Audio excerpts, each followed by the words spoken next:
series on issues in applied linguistics, which are professionally organized by Professor Abderrahim al-KARFA, whom I thank so much for the trust. And I think a bunch of thanks goes to Professor Slawi, the coordinator of the master. I would like also to welcome colleagues from the same departments of the Faculty of Letters, and also colleagues from other institutes of the same university, University Mohamed Abdellah, and also some colleagues from outside the university, from other institutes, either in Morocco or outside the country. I would love also to welcome doctoral students, and most importantly, master students. Before we start, I'll give the floor to Abderrahim to say a word, beginning word. Abderrahim, the floor is yours.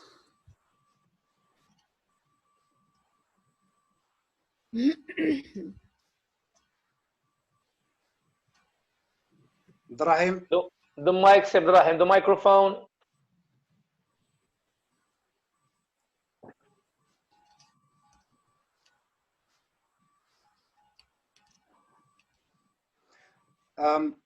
Okay.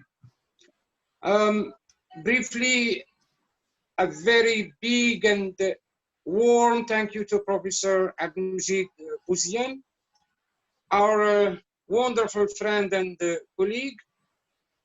Thank you very much, Abdelmajid. My thanks are extended to all my colleagues and students. Thank you all for your help, assistance, encouragement. Thank you, Professor Karima, for accepting to join us. You're welcome. And to help making the difference in our students' pleasure is mine. Education, the honor is mine. Performance and achievement. Thank you all.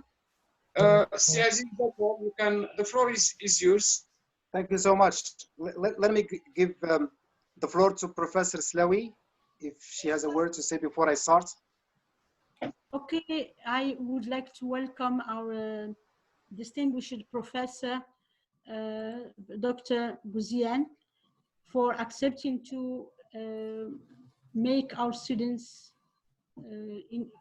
benefit from his expertise, and also to let us know about a lot of things.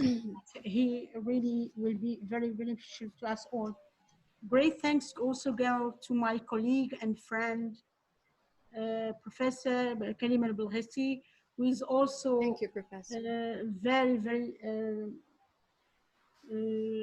distinguished in this domain of assessment, and we will learn a lot from her. Big thank also to Professor Al-Khalfa for organizing this series of webinars, also to our master students for their the serious work and perseverance they have shown throughout the whole semester. So I welcome you all, and also to our dear colleagues from Morocco and outside. Okay, so I wish you a successful session, inshallah. Thank you. Thank you, Professor. Thank you so much. Thank you so much, Professor Slawi. You're most welcome, Professor. Thank you so much. I think this webinar is going to be very special, simply because we have two distinguished professors, Abdelmajid Bouziane representing the University of Hassan II, and Professor Belghiti Karima representing the University of Sidi Abdellah. I think it's going to be very special because the topic of today, it's very boiling mainly with the integration of technology in education. And I think online assessments of higher education is highly changing increasingly tremendous shift that has been brought by the implementation of different tools of technology in education. Today, I suppose that's all pedagogical actors. I mean by pedagogical actors, learners, teachers, administrators, policymakers, grapple with the public demand for the extreme own desire to improve this method or this approach, if we can say so. Best practices in assessment strategies continue to evolve in the field that is no longer focused on evaluation of students, institutions, and programs, but rather on the continuous improvement of the educational system as a whole. And I think as online education turns out to be an alternative to traditional education, the biggest challenges have emerged as exciting opportunities in assessment.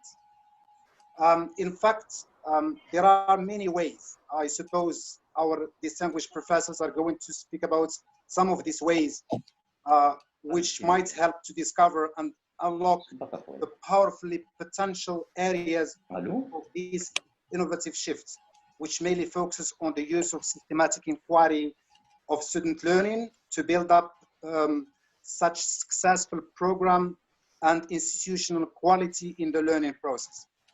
And I think we start with Professor Karima Belghiti. Before I give her the floor, and I think she has been working through periods of teaching, but I think to introduce her, it's right to say that she is an associate professor of linguistics at the Department of English at the Faculty of Letters Al-Maraz at the University of Sidi Mohamed bin Abdellah. She got her doctorate degree in education in 2012 from the University of Mohamed V from Rabat. More importantly, she got a US Department of State sponsored Fulbright scholarship from Sidi to spend a grant period at the University of Illinois at Urbana-Champaign, the year 2010, 2011. She teaches different courses, including research methodology, gender and development, and other undergraduate courses. She has also taught in different masters at the faculty, applied language and research in higher education, also in women's gender studies, and in cultural studies, cultural identity in Morocco. She is permanent member at the research laboratory Culture, Représentation, Éducation, Didactique et Ingénierie de la Formation CREDIF as an acronym in the same faculty. And also she was a member of an international project on manifestation de la pensée critique chez des groupes d'idées âgés entre 10 et 18 ans. I think she was also, this is very important, she was a member of Erasmus, developing projects, of course, and a number of projects have been developed through this very good experience. To end up this, then the list goes on. She has published in national and international journals and conference proceedings on issues linked to critical thinking, mainly TOEFL, socio-linguistics, and gender studies, etc. Professor Karima Belghiti, the floor is yours. Thank you, Professor Sidi, for the introduction. Good afternoon, everyone. I'd like to warmly thank Professor Turka for inviting me and for giving me the chance to participate in these webinars. It's a pleasure and an honor for me to do so. I'd like to thank him also for the huge efforts he's been devoting into organizing these webinars, from which I'm sure the students are benefiting a lot, and from which we're also learning with them and with the students and from the students. I'd like to thank Professor Zawi the coordinator of the MA program in applied language studies and research in higher education. And Thank thank you. her for her continuous I'm sorry support. if I interrupt you, Professor Karima. Sil Amiri, do you think the sound is clear? No, I don't think so hear her well. because she has. Yeah, can you just get close a little bit to your mic, Professor Karima? Yes. Is it clear Yeah. now? Yeah, no, It sounds Better? good. Very good. Okay. So I was saying that I would like to thank again Professor Slawi, the coordinator of the MA program, for her continuous support and encouragement to me. The relationship I have with this MA is a bit special and personal because I myself graduated from the same MA program, and I had the chance and the honor to teach in this MA program for a couple of years. So I'm honored today to be presenting amongst my professors, my colleagues, and even my previous students. I saw a few of them already attending with us, so it's very special to me. So Miki, I'll try to share my my PowerPoint.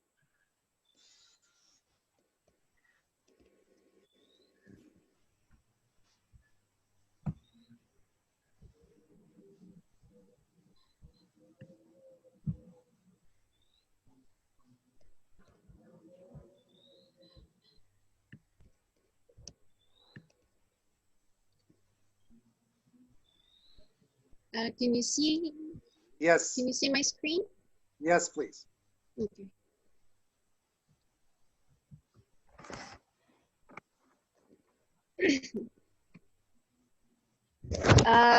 So today's topic is, as you know, it is an assessment, particularly online assessment. I'll be speaking more from the perspective of a novice in the field of online teaching and learning in general, from the perspective of somebody who's still experimenting and venturing in the field of online learning and online assessment in particular.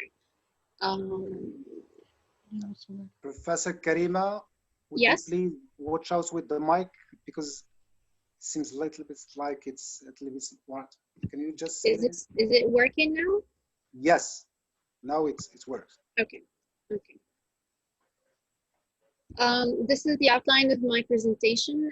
As an introduction, I will start with a brief overview about assessment, the types, the purposes, and the criteria that we usually assess. Then I will move on into talking about online assessment.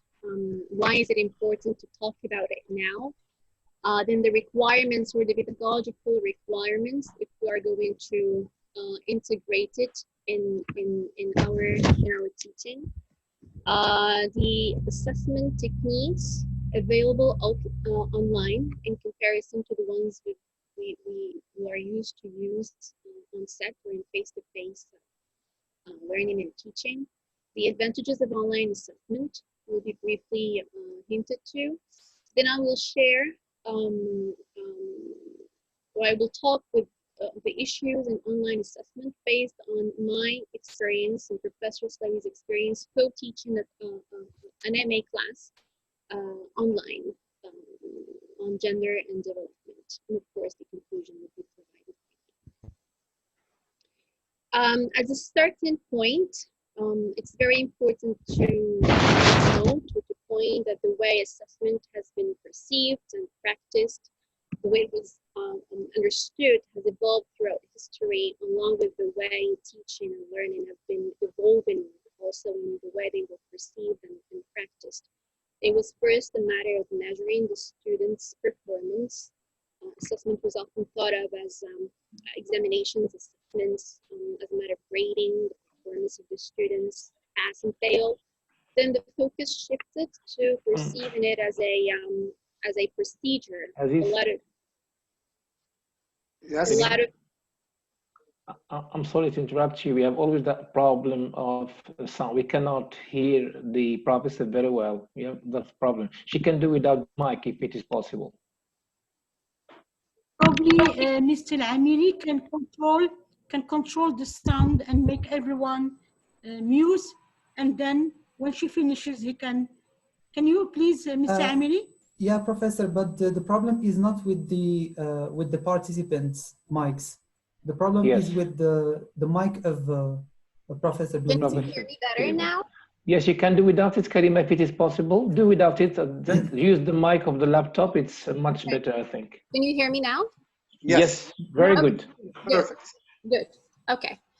So I was saying that the shift again, or the focus shifted to perceiving assessment as a procedure. So there was a lot of focus on how it was conducted and what techniques should be used to assess. Then came the understanding of assessment as an inquiry, which stirred the whole focus on the importance and value of assessment for learning.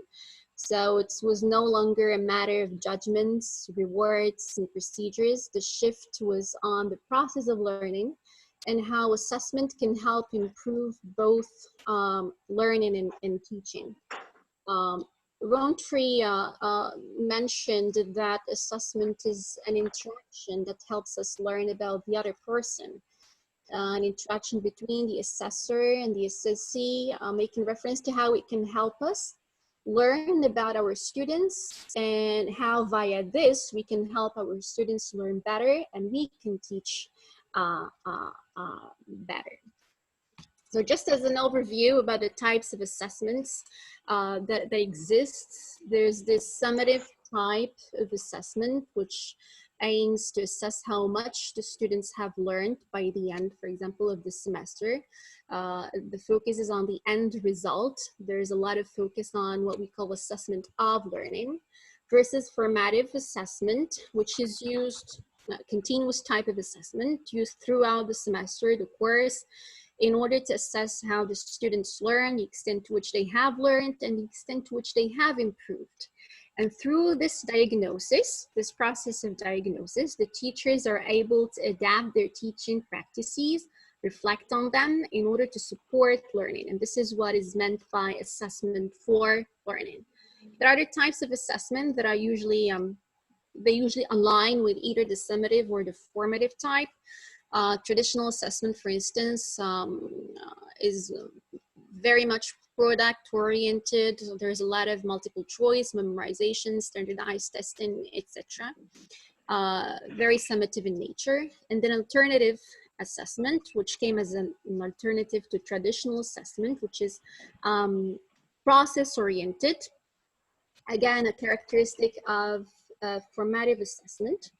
There are three types or subtypes related to alternative assessment, or performance assessment, which is the assessment of students' ability to perform a task, authentic assessment, which is the student's ability to do a task or to perform a task in real life situations, and then portfolio assessment, which is very common as a way to enhance the students' ability to self-assess themselves and to reflect on their learning, how much progress they have made, etc. Why do we assess? Why do we need to assess? There are three basic purposes highlighted in the literature: to monitor, to improve, and to enhance. According to Zilif 2000, the purpose of assessment is to monitor students' learning, improve academic programs, and enhance teaching and learning.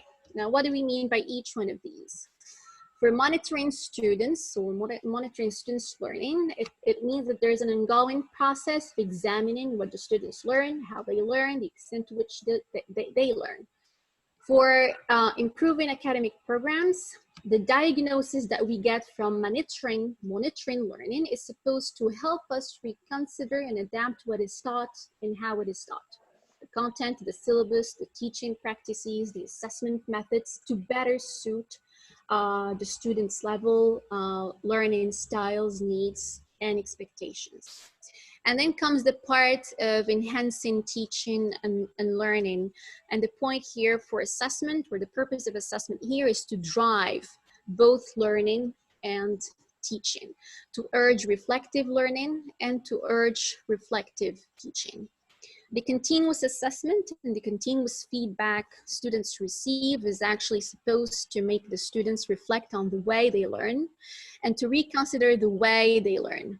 When students are made aware of how assessment can affect their learning and help them, how it helps them learn better, when students understand that they're expected to attain a certain level or to show that they are capable of performing a certain task, for example, they may start reflecting on the way they learn and on whether or not it is conducive to the level of performance that is required from them to achieve.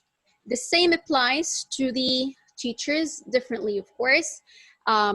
Assessment drives teaching. It urges reflective teaching. It urges teachers to reflect on their teaching practices, the content of the syllabus, the learning outcomes set for the course, the assessment tasks designed and used. So the assessment of their students, along with the assessment of the course itself by the students sometimes, help with this.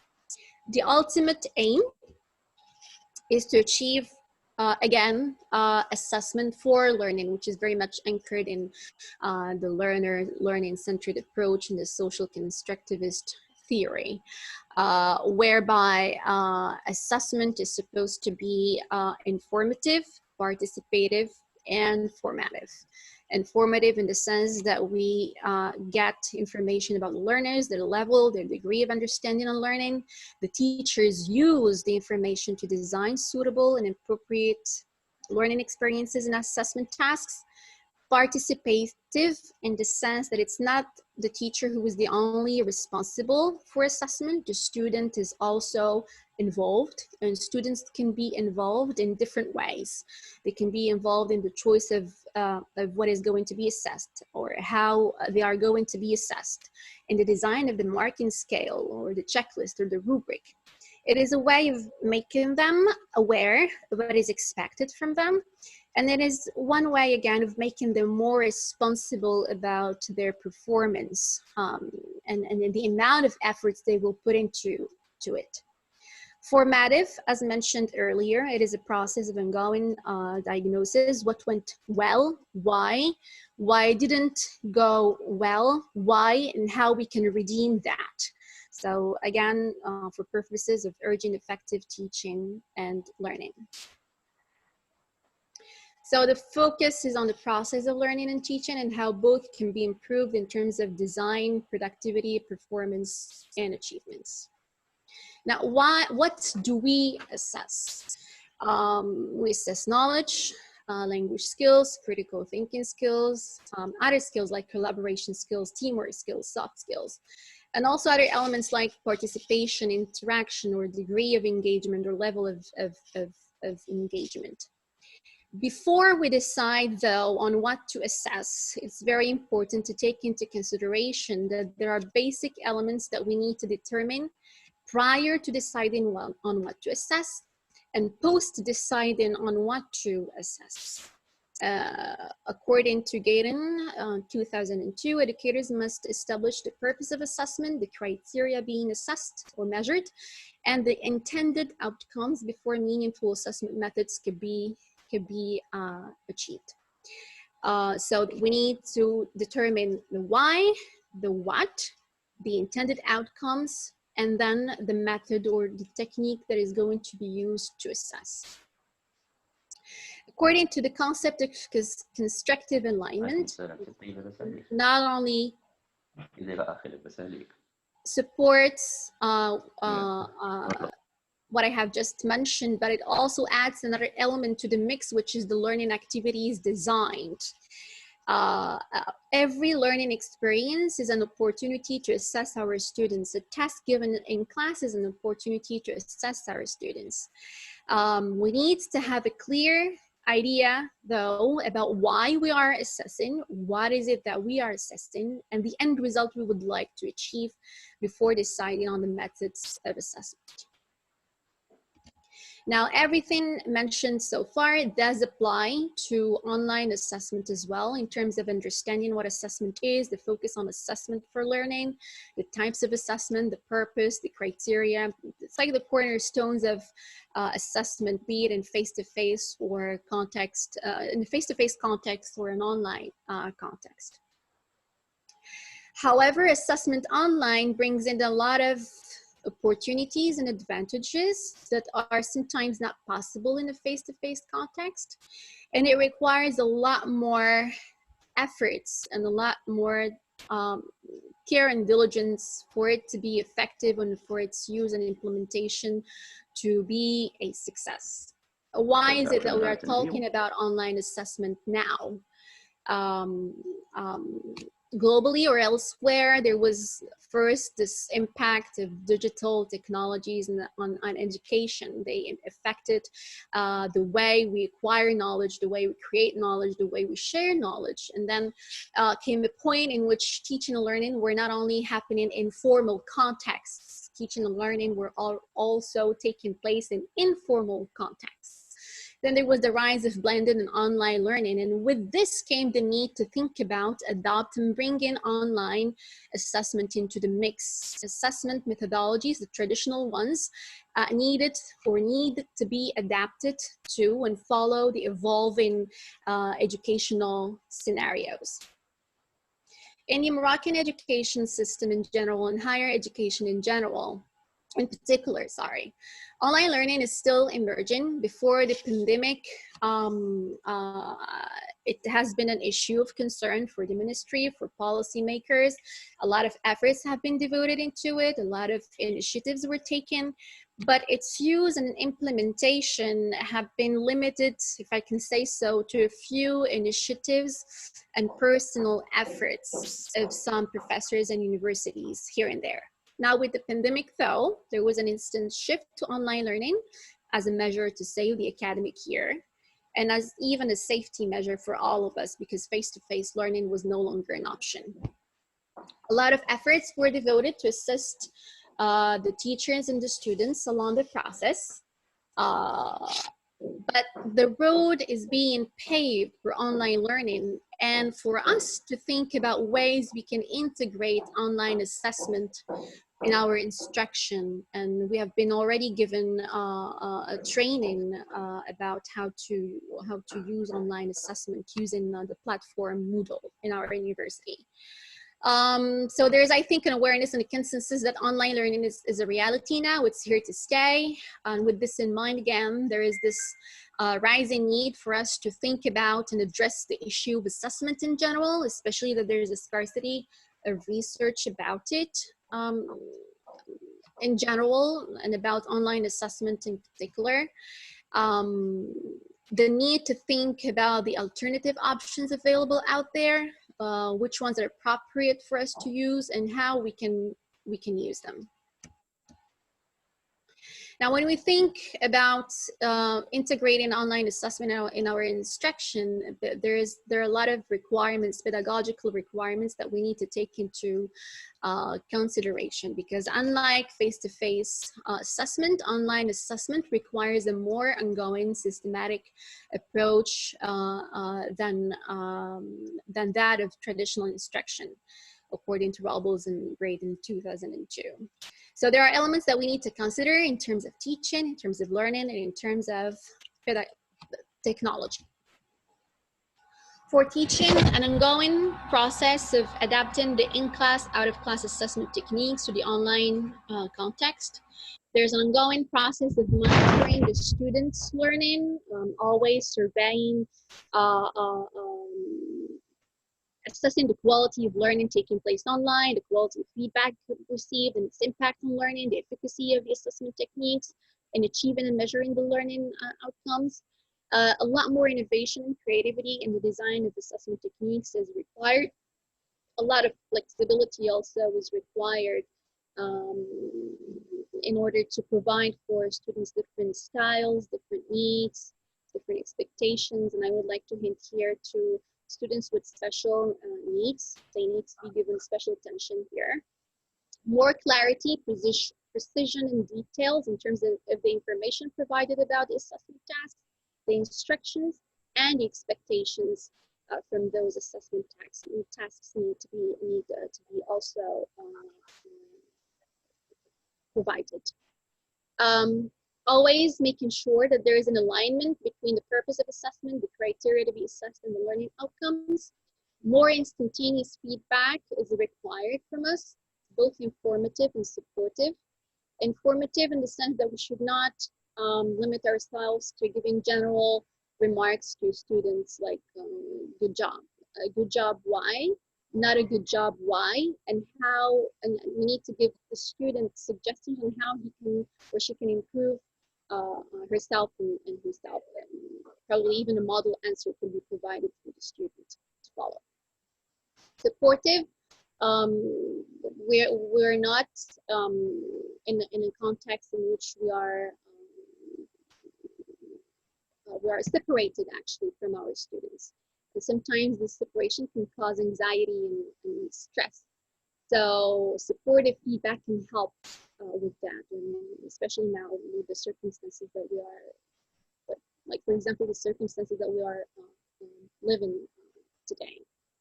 And more continuous interaction throughout maximizing engagement of students in both the synchronous and asynchronous communication. As far as learning is concerned, students are expected to be more autonomous, more responsible in terms of performing the tasks, participating in course activities, and initiating learning. They need to understand that they're in a learning context that holds them responsible for taking initiatives in the learning process, and they're in a position that holds them accountable for completing the tasks assigned to them online. In terms of technology, we need to think about our ability to use technology, the training provided, the issue of self-efficacy, and I'm sure Professor Bouziane would be enlightening us a lot in terms of ICT self-efficacy. Access to technology is something, again, is an issue to think about. The platforms that we are going to use, we need to think about them. What are the available online technologies available, and which ones are appropriate for us to use is also something to consider pedagogically speaking in terms of technology. What are the online assessment alternatives that we can opt for? So just a brief overview. This is what we usually use in order to assess our students in a face-to-face situation, in class and out of class. Quizzes, the open questions, essay writing, taking exams, different types of assignments that students could do in groups, pairs, or individually. Group-based projects, portfolios, presentations, class discussions, oral examinations, dissertations. Out of class, there are also ways for us to assess students out of class in a face-to-face learning context, like involving them in a lot of field trips, for example, fieldwork research, assignment, assessment tasks, community-based tasks, etc. Such assessment tasks are very important actually for the students because they give them the opportunity to experience learning outside the classroom and to be able to implement their learning in a real world context. Now, these are the alternatives. According to my experience, I'm most familiar with Moodle, LMS, etc. So for quizzes, multiple choice questions, open questions, short questions, etc., there's ample opportunities to design them online using online platforms. For essay writing, take-home exams, open book tests, etc. Again, different opportunities in online platforms. You can design tests, quizzes, assignments. For group-based projects, creative-based projects, community-based projects. Again, we can organize online workshops via different platforms. The students can work together online using video conferencing. They can share documents online using Google Drive, and the work could be reported either orally or in a writing format. written format. Oral tests can also be conducted via different video conferencing tools, big blue button, Meet, Zoom, Teams, Meet. The same applies for dissertations. They could be examined via the same tools, presentations as well. For discussions and debates, they could be assessed in a written way via the use of threaded discussions that we organize in chat or forums. These are especially important for students who are reluctant to participate, and they can also be assessed orally via video conferencing. Now, since the focus is on assessment for learning, in addition to all the previous assessment tasks that assess different skills, levels of performance, etc. Participation and interaction should also be assessed in synchronous and asynchronous contexts, again using forums, chats, video conferencing. The quality of students' learning can also be assessed using the reports in Moodle. We usually can get reports summarizing the students' performance in different assessment tasks throughout the semester or throughout the year. Online interviews could be used for one-to-one mentoring, self-assessment, assessment tasks, especially the ungraded format of these tasks could be designed for students to test themselves to the extent to which they have improved, etc. Students' e-portfolios and e-learning blogs can also be used for the same purpose. The quality of collaborative work can also be assessed. Who's doing what? Who's helping who? What are they helping each other with? What do they learn from each other? How do they learn from each other? Are they learning from each other? So any of the online group-based tasks mentioned earlier could be used for this purpose. And the quality of peer assessment in group and collaborative assessment can also be assessed online via video conferencing. The students could be given checklists and rubrics, including the exact criteria, what is assessed, and how they could grade themselves, their peers, based on those checklists and rubrics. Assessment for teaching, it can also be done online. All the online assessment tasks mentioned earlier can be used for this purpose. Surveys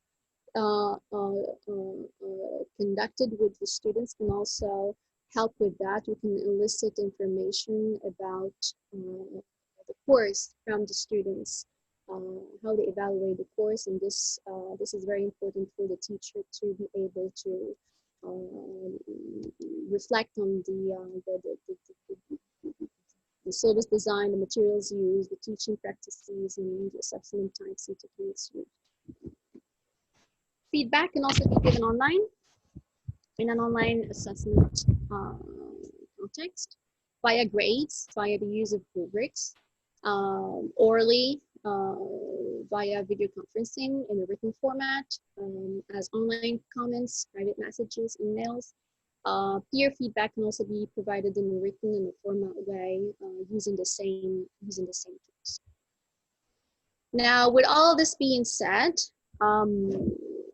there are advantages of using online assessment. Grading can be done automatically and faster. The process of correcting and giving feedback can be done in a faster way.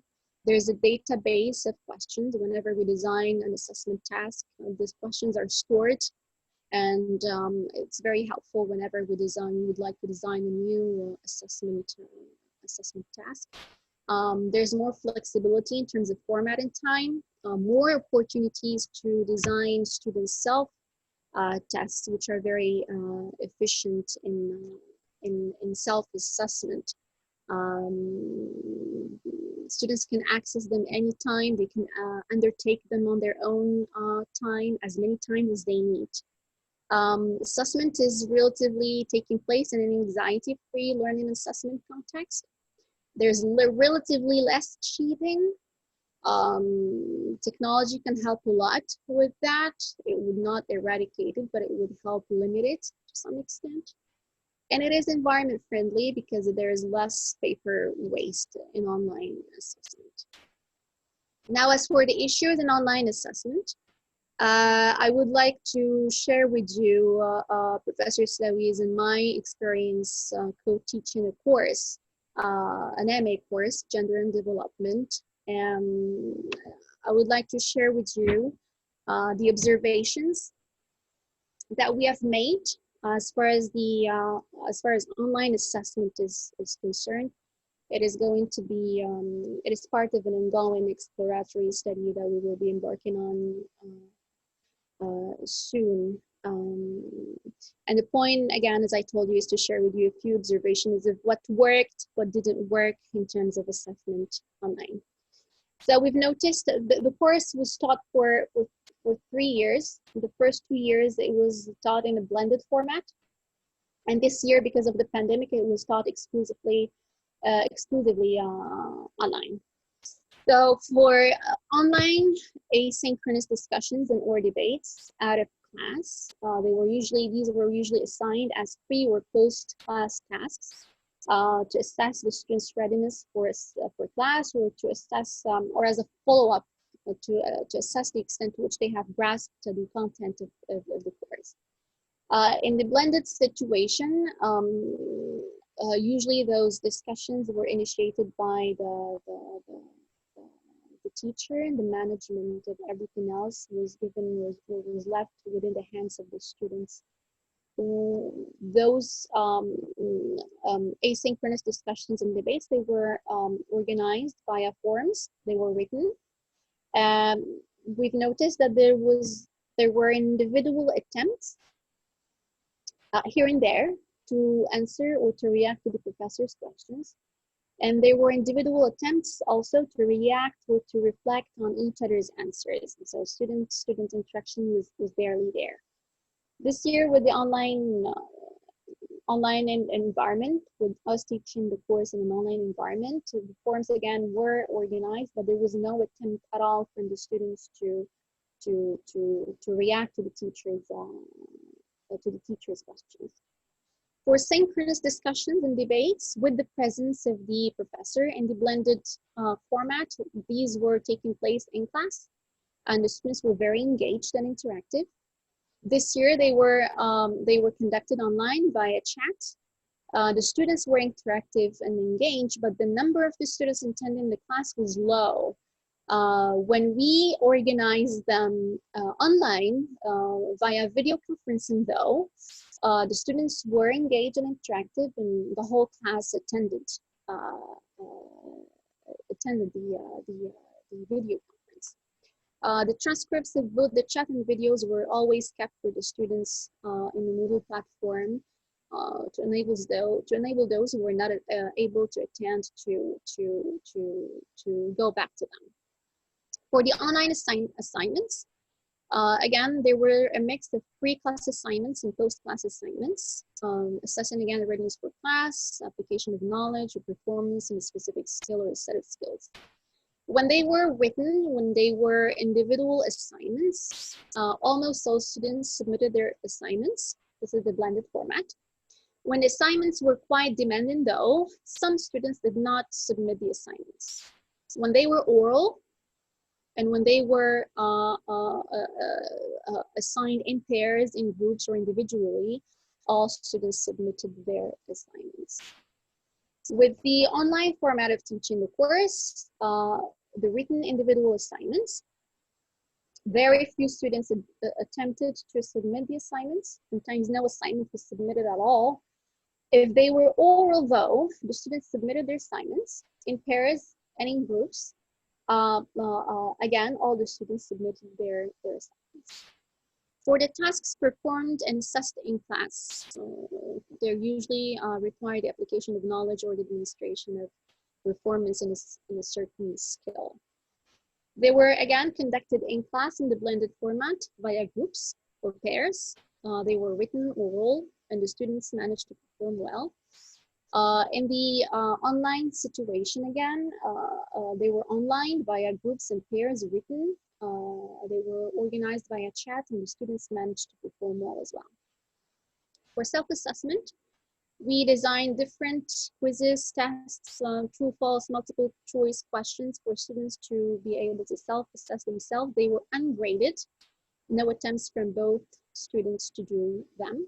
When they were graded though, it was positive. The students did the self-assessment. For assessment of collaborative work, group work, and group-based research tasks, overall, for both contexts, they were positive. So based on this experience, there are a couple of issues that we deduced from the experience, and that I think we should consider and think about. There are issues with respect to teaching and learning, and the first one is the role of the teacher. The role of the teacher is very important, and the presence of the teacher with the students is very important, especially with everything going on this year. We're all in the process of transition. Our students need as much help, guidance, and assistance as we do. And the presence of the teacher sometimes can make a huge difference as far as the extent to which the students are engaged and motivated to do their tasks. And this also highlights the importance of face-to-face teaching and learning. We cannot do without it. And this is why I think concerning the use of online assessment in a blended format of teaching would be the best option for us to opt for. Another issue that we noticed has to do with anxiety and stress, especially this year when we taught the class exclusively online. They affected the students' level of motivation, participation, and engagement. And if these are low, there's no way, but measuring the efficacy of instruction and the efficacy of the assessment task design becomes challenging. There's no way to know whether the students are actually learning if they're not motivated, if they're not participating, if they're not doing the tasks that they're assigned online. Another issue has to do with self-efficacy and learning. It's one of the factors which might explain the students' reluctance to participate or to submit their written assignments. The level of English, the self-confidence, the fear of making mistakes and of being judged, the extent to which they believe in their ability to perform a task can affect not only the way they learn, but how much efforts they put into learning, which again affect the performance, their performance in achieving it. Another issue has to do with adopting new roles and change. Professor KARFA mentioned this a few days ago in one of the previous webinars, readiness to change or capability to change. And I would like to mention here the perceptions of learning and teaching. The way we perceive teaching makes us teach in a certain way, and the way students perceive learning makes them learn in a specific way. So unless our perceptions are changed or become more learning centered, I don't think that online learning and online assessment would add much. They are supposed to enhance face-to-face learning and teaching. They're supposed to facilitate the task for us. They're not supposed to be a remedy to anything. Students' perceptions of assessment is another issue that we noticed in class and online. Students usually during the first weeks or the first months of them being MA students, they usually come with this perception of assessment as the end product. It's the grade that matters. It's the grade that counts. So this is why students sometimes find it challenging to cope with the continuous assessment at the MA level, the pace of work, the rhythm of work. Most students end up getting used to the new rhythm, but some can't.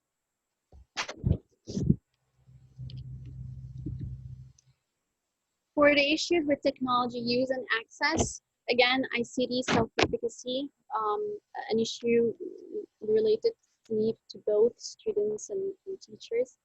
And I think that it's an issue that needs to be addressed because with training or without training, if there's a problem with low self-efficacy, there's going to be an issue. We need to think about the platform used, how user-friendly it is, the technology resources available. We need to think about providing training and assistance throughout the whole process. Not only training and we stop, we need to continuous assistance. The technical issues that might occur, we need to think about them in online assessment. And access to technology also is something that we need to, an issue that we need to think about when it comes to online assessment. The last issue is academic honesty, cheating, identity verification, and plagiarism. Technology can definitely help, but again, I think it depends on the technology made available at the level of institutions, and the teachers know how with this respect. Threaded discussion could be used as a way to go around the issue, because through discussions we can get acquainted to the students' writing style. So maximizing these, maximizing short answer questions, group-based projects, etc.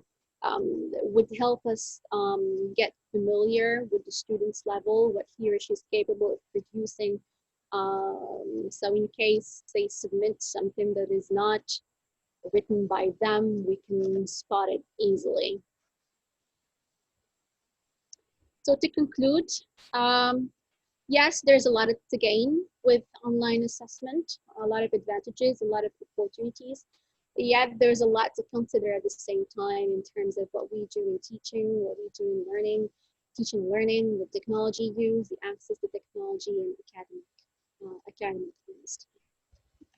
Thank you. Thank you so much. Thank you, Professor. You're welcome. Thank you so much for your informative presentation.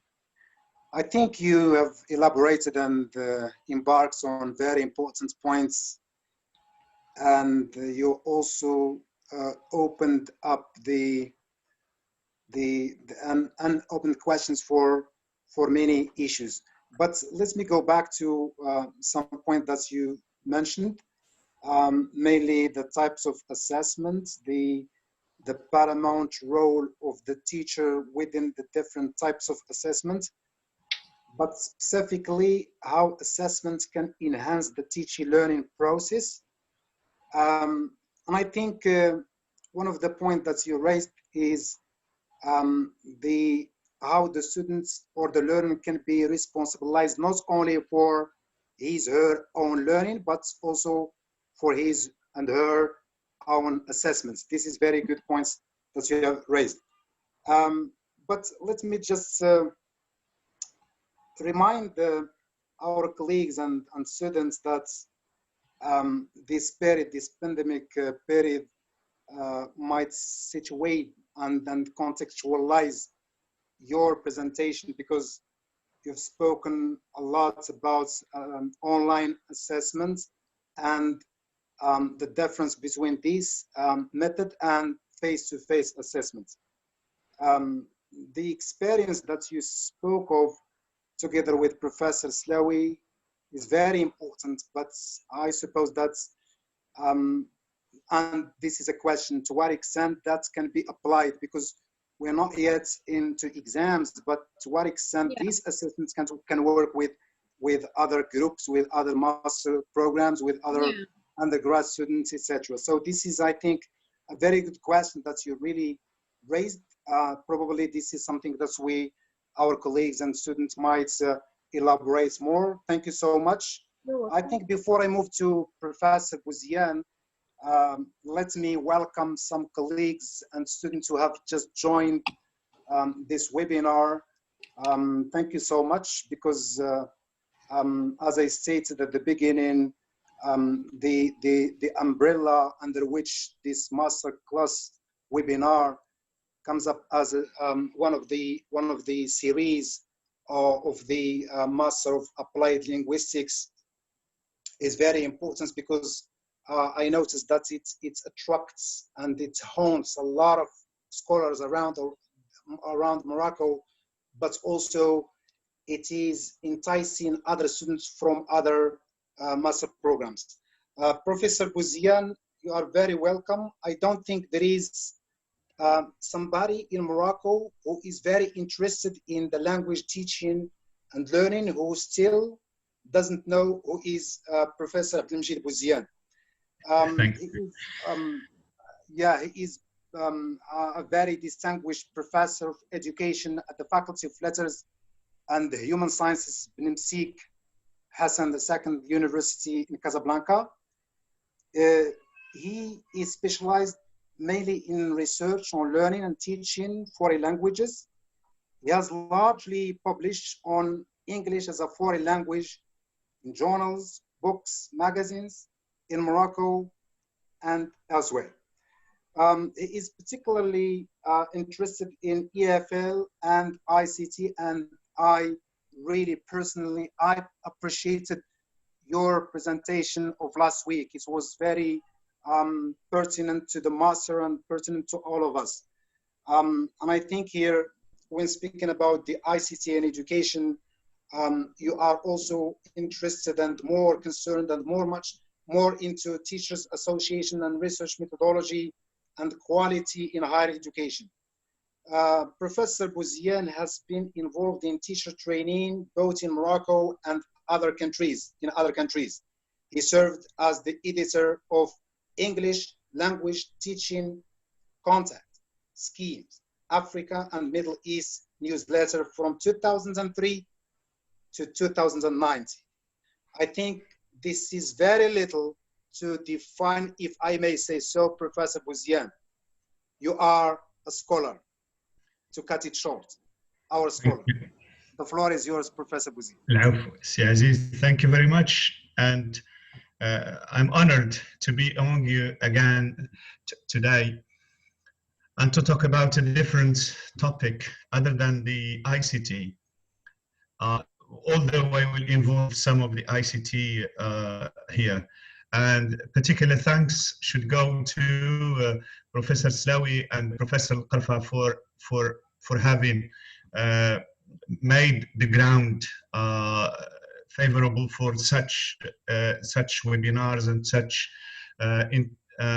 talks that will obviously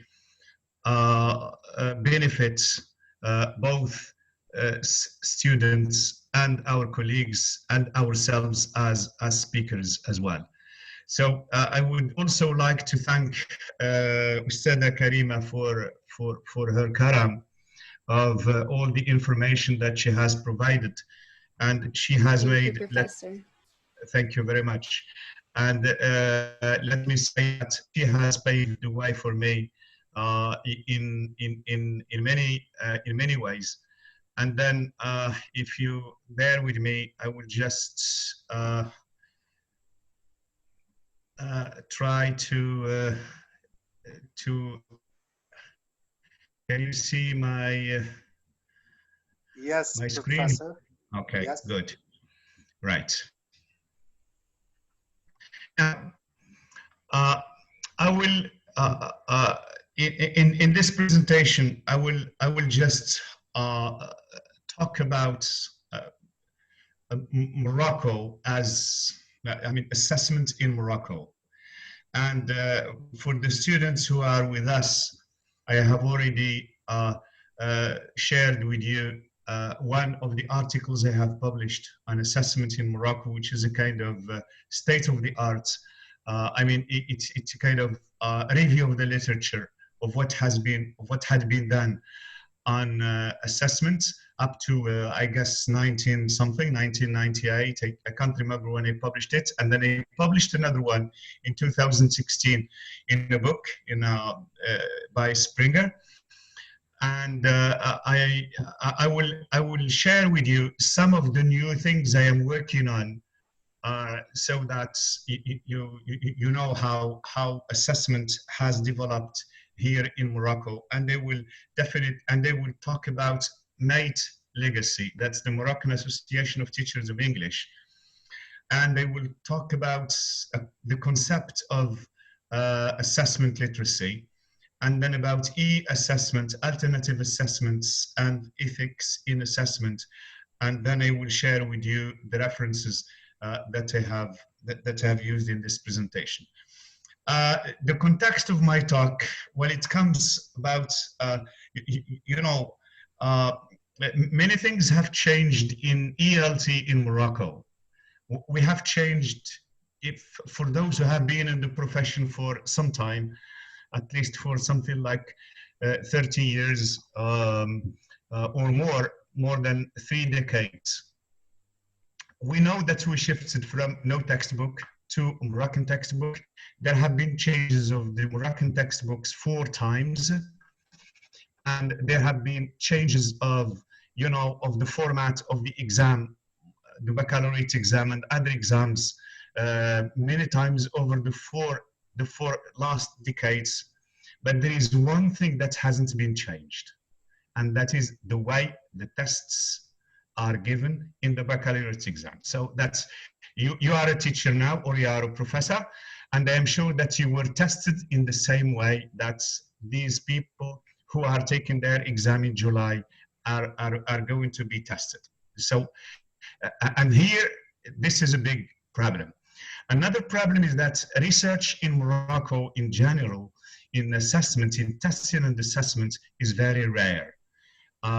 We don't have a lot of people who have worked on assessments in Morocco. And here, could you please just let me clarify one thing?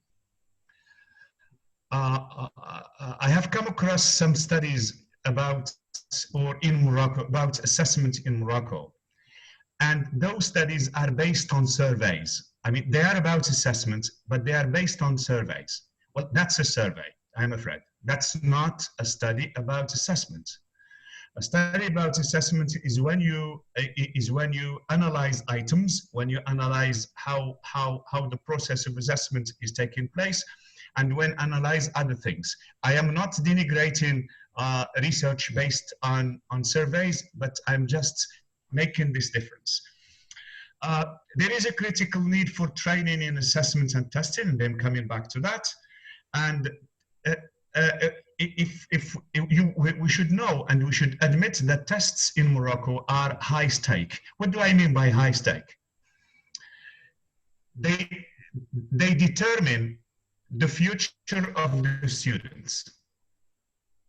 And for somebody who has a low BA or her BA, he doesn't have access to the master program. For somebody who doesn't have a high average in the baccalaureate, he cannot have access to certain schools or to certain or to limited access schools or faculties. So in this way, it's high stake, and therefore it should be fair, and it should be rigorous, and it should be all those other adjectives that come with assessments. Also, there are some misconceptions about tests in Morocco. For example, in one of the research studies back to something like 15 years ago, somebody from the Department of Psychology came to the conclusion that people think that if you are successful in tests in education, you are going to be successful in life. Which, I mean, this is just what Moroccans think. It's not true, but this is what we tend to think. For somebody who is a good student, we know that he will have a bright future, and we know that he will be. So these are some misconceptions. So in order to reduce a bit the effect of those misconceptions, so that's why we keep talking about assessment, talking about tests, etc. Let me just give you the legacy of MATE, of the Moroccan Association of Teachers of English. When I say we, it's just because I have attended many of those conferences. At least 3 conferences were devoted to testing and assessments. The second one in 1983, and another one in 1989. There was another one in 1989, it was about something else, and another one in 1990. I have gone through all the proceedings of all those conferences from 1983 to 2011, because I've been working on a book on mate, and I'm finalizing it, and I hope it will come out very soon. And they found that there are 22 articles out of 321 articles documented in mate proceedings from 1982 to 2011, which represents something like 7% of all what has been written in mate. Some general remarks about that, and I came to them, is that most authors who talked in the 1983 issue are foreigners. So, which simply means that the tradition of doing or even of talking about assessment did not start very early in Morocco. What are the mate articles about? Many of them are about test design, how to design a test. And I have devoted a chapter of the book to tests and assessments. And in that, so we have different modes of testing, just like what Karima said about the test modes. But I will focus on testing. Again, it was about testing skills, and they will focus on the testing of reading and writing. Testing of reading, as it appears in the mate proceedings. In most of the questions that were asked about reading texts, most of them address low order cognitive abilities, most of them. And it's documented that it's not just in the baccalaureate exam, but it's in primary, middle school, and secondary school books, and it's in different languages, and it's also those questions also appear. I mean, the low order questions also appear in the baccalaureate exams as they were evaluated by Millouk and others in 1995. In writing, writing was criticized very harshly, because Dahbi and Britain gave an analogy of the writing, of the scoring of writing, and they said it is a staircase phenomenon. What does that mean? It simply means that throw a bunch of essays up, throw them to stairs. And in every stair, there is a mark, and put that mark, which simply means that we were marking just randomly, and that was a kind of harsh criticism towards the testing of writing. Well, they did 4 experiments after that, and they proved that the analytic approach is good, and that's the one that we adopt these days. But they stipulated it, they conditioned that with teacher training, and that teacher training didn't happen. And another bulk of articles is how testing is handled, and all the articles, nearly all of them, called for change, and that's why I'm talking about that. In one of the articles by Professor Millouk in 1990, in which he evaluated the experience of item bank. For those who know the history of testing in Morocco, so we had a team working on item bank, and it was abandoned in the late 90s.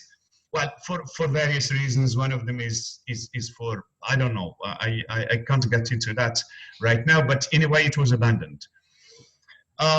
He says that tests should consider what type of mastery of language a certain item requires to be performed, and to test how much, not just how much, but how well the students have learned language. and to assess learners in different contexts to cater for variations of items. I'm coming to all these points, that's why I'm not elaborating them. Assess the same language features at different intervals, so that you know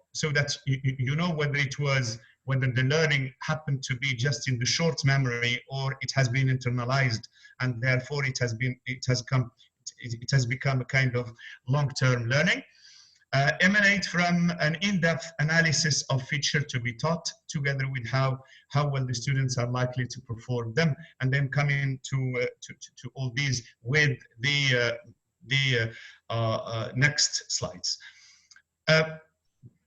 Another Chappelle who was here in 2001 and who wrote an article in the Mate newsletter gave the purpose of testing, and then she says, or talks about the purpose of testing, and then she said that the purpose is therefore one of the most important concepts for teachers to understand.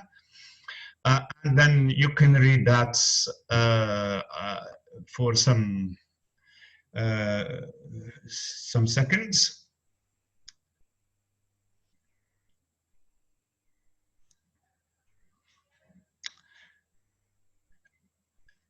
This exactly reflects what is called these days assessment literacy, and that's what I would like to share with you. Assessment literacy is more than a test. Just as you know, assessment is already more broader than a test. And in the literature, there are differences between assessment and testing. So if you read just a book on the ABC of assessments, you will already understand these things. And then it says that assessment literacy, as Webb 2002 defines it, it is the knowledge about how to assess what students know and can do. It's not just this. It goes beyond that. Interpret the results of these assessments.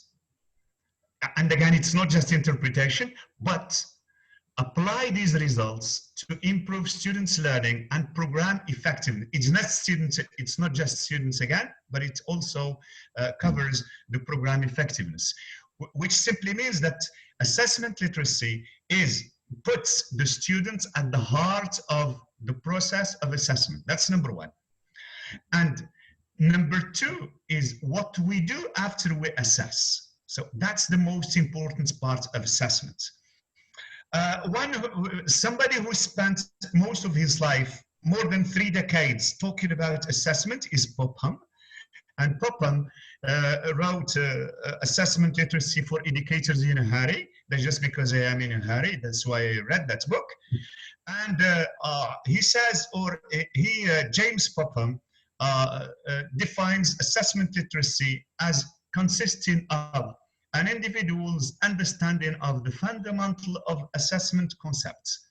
Remember, fundamental concepts and procedures, not just concepts and procedures, but those concepts and procedures which will lead to good educational decisions or effective educational decisions. That's why we assess.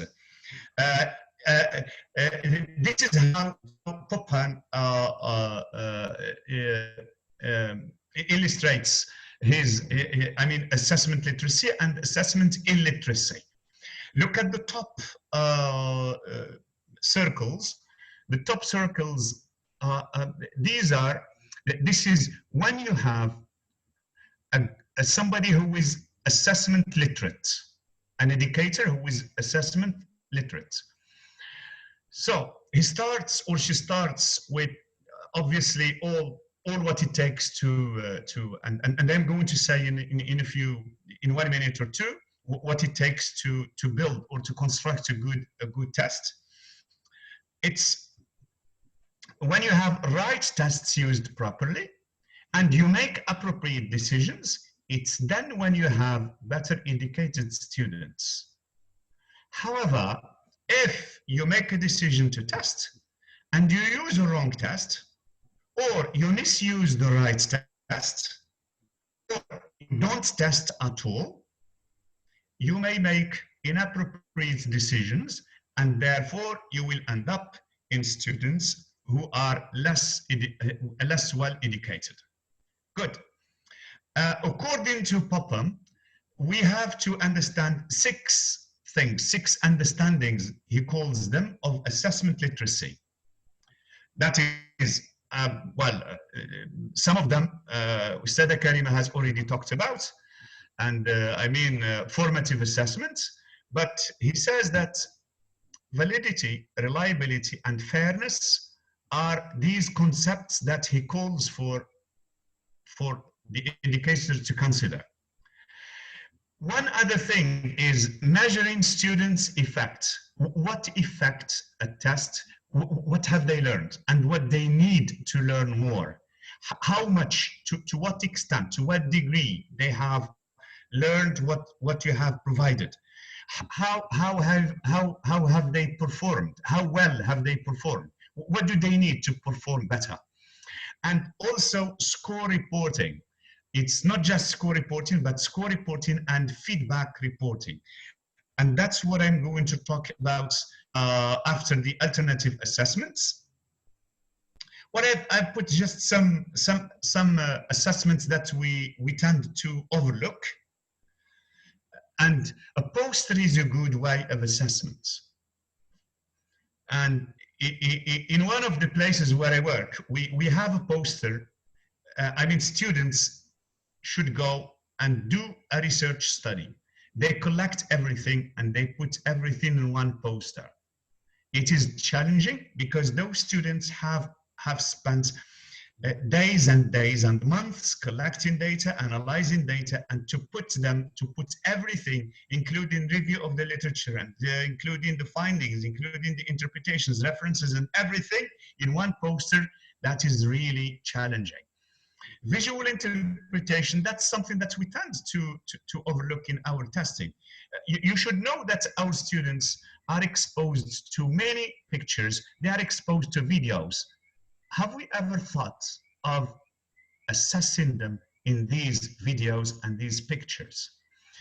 Portfolio is another one. Ustadha Karima has already talked about portfolio. She has talked about authentic tests. She has talked about performance tests.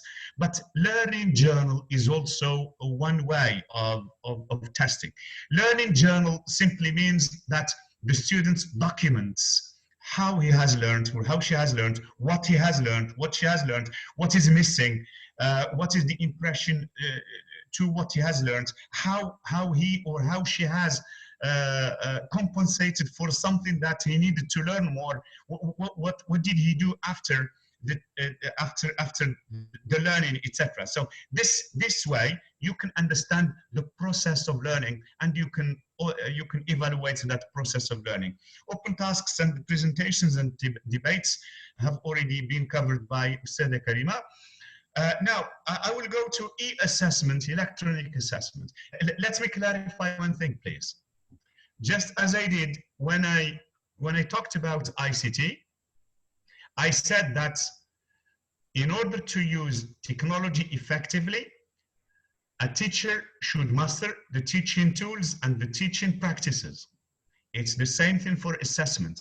In order to assess well online, the teacher should master all what it takes to construct reliable, valid, and everything that's rigorous, etc., that go with the assessment. We have, just as Ustadha Karima has already mentioned, we have some automatically scored, well, not applications, but tests, just like match, drop, drag and drop, techniques, short answers, etc. Now, but e-assessments gives us an opportunity to give a variety of tests where there is a text, where there is sound, and where there are visuals. Visuals simply means pictures and videos. Something we may not be able to do in the classroom because of the poor quality of sound, because of different things, but we can do this online. Also, if we have multiple choice questions, that the software, the LMS we use, I'm talking particularly about Moodle. Moodle already shuffles the questions and it shuffles the structures. So it shuffles both. And therefore, question number 1 to student A is question number 5 to student B, and A, B, C, D, the structures are shuffled across the class, and therefore it minimizes the frequency of cheating. Also, we have a test bank in Moodle, for example, and when you put a big number of tests, the application can already generate some tests, and you can have 40 types of tests, different tests for 40 students, and therefore you can just assign a test and you leave the room until the test is over, and then the last one will just submit his or her test. And there is one important thing about computers, that is the CAT. CAT simply means computer adaptive tests, which let me give you an example about of this. One example is the you know, those placement tests. In placement tests, sometimes a student may come to your class or to a language center, and he or she should take the questions from 1 to 60. If he performs or she performs well, he should come again to take from 61 to 120. But it takes sometimes 90 questions to put the student or to know the level of the student. With CAT, it's not the same thing. What you do is it starts with easy questions, number 1, number 2, number 3, then it goes to a bit more difficult. If the student manages to do number 4, it goes to number 8. If he can't do number 8, it comes back to number 6, etc., until the computer can situate the student within the spectrum of levels that are available in that software program. And that simply means that the students will not have to take something like answer 100 questions, but you will answer just something like 12 or 14 questions, and that's it. And it's good for learning as well, because it can situate the students. I mean, when you are talking about differentiation, you are talking about all these things, so you can put them in the CAT system. And another thing that Karima talked about is the tracking system that we have in the different platforms that we use. However, there are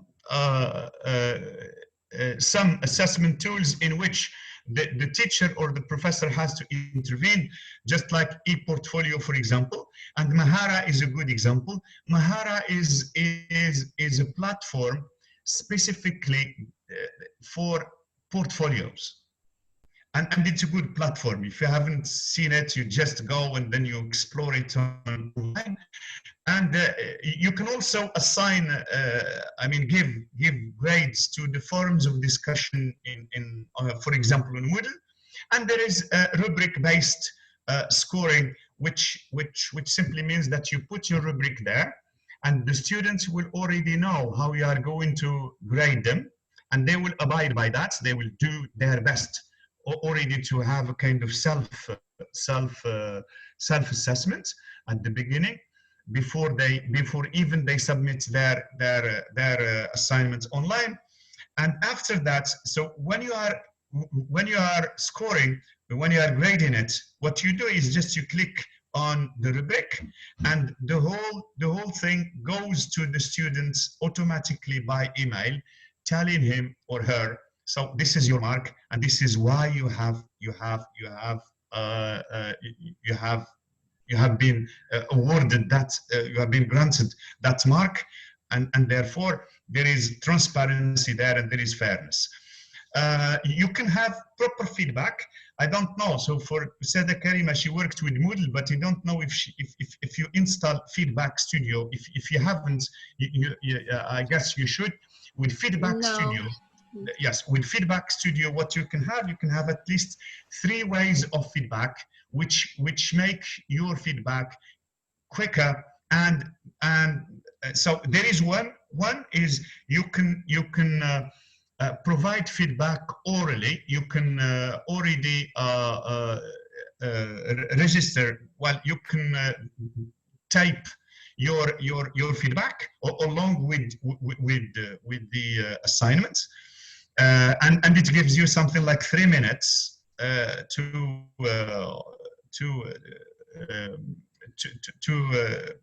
audio tape your feedback.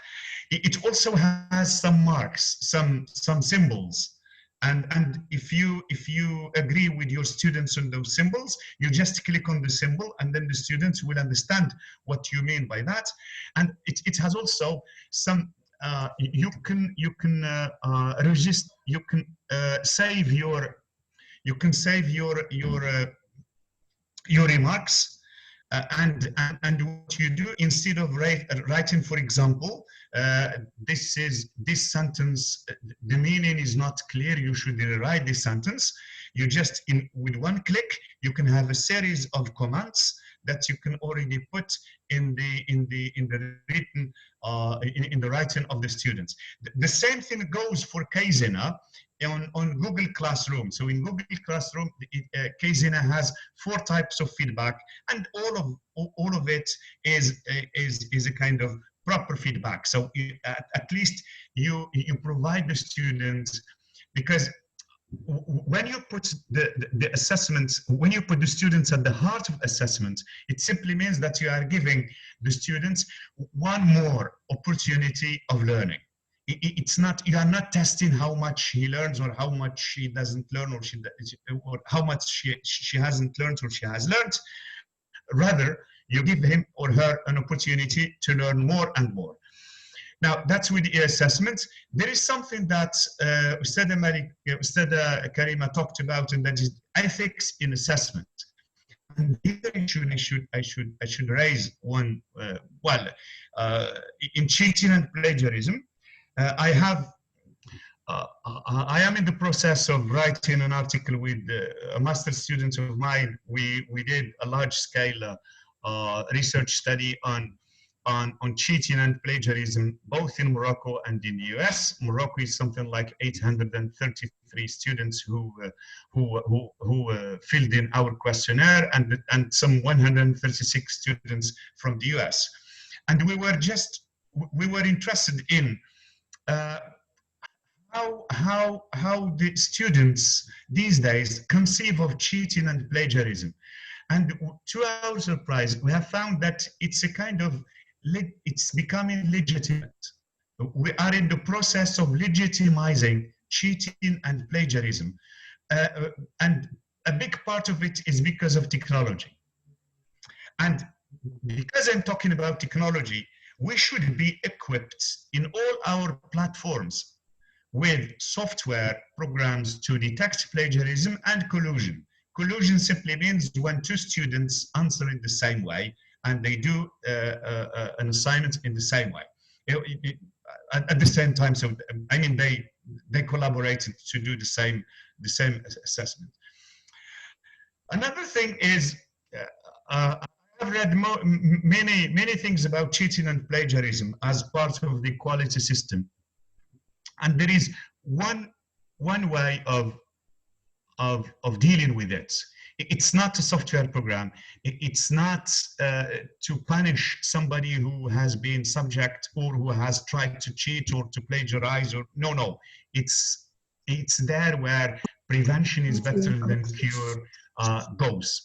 And that's, we need systematic sensitizing. We need to sensitize our students. And also we need laws, because we don't have a law. Surprisingly, if somebody is caught with plagiarism or cheating, what we do is either we take him to المجلس التأديبي, or the teacher gives him or her 0. In either case, it's what we do with the مجلس التأديبي is just a kind of misbehavior. With the teacher giving him or her 0, there is no backup of the law that says this. I mean, we don't have. A couple of years ago, the law for cheating came out for secondary system, but we don't have it in higher education, unfortunately. So those laws, if we have a law or if we have practices within institutions or within the university, those procedures must be visible somewhere. I mean, it's not good to have a law or to have a practice, but to keep it in somewhere hidden. No, it must appear somewhere so that the students will read it and will be aware of it. And that takes me to the conclusion. Definitely we need more teacher training, because what happens with assessment, if you have noticed, and testing, even in teacher training programs, even for those in-service teacher training programs, testing comes the last thing. That's the would-be teacher can undergo. I mean, it's the last item. So we deal with classroom management, we deal with many things, and the last, if there is some time left, we devote it to testing. This is not good. We need more teacher training, in-service teacher training, and pre-service teacher training in testing and assessments. We need to diversify our tests. It's not always a kind of, just like in the secondary school system, reading and grammar and writing. Well, this type of tests is typical just in Morocco and some other countries like Tunisia and like Algeria, because we happen to follow perhaps the same system. But this system does not exist in other tests that are internationally recognized. We need more research in testing and assessment, for the simple reason that we don't have enough research. We don't have, and that research, as you know, it requires experiments again, and experimentation, etc. We don't have enough in Morocco. We have just very few research studies, and we need more to know what type of tests our colleagues assign, etc. So that we can, we need more specialists in assessment, and we need a national organization for assessment. And one more thing that we need, please, is that we have never thought of people with special needs.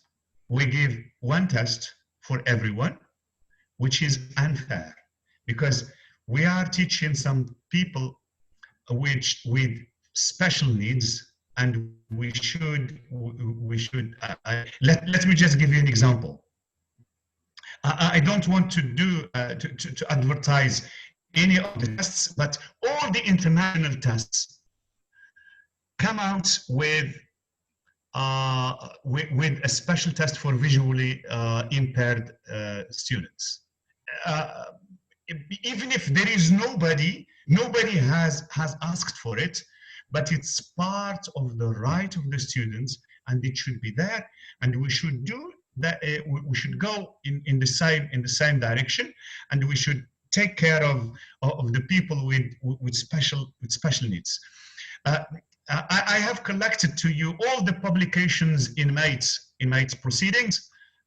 You have them here, starting from 1983 to 2011, apart from 2017 or so.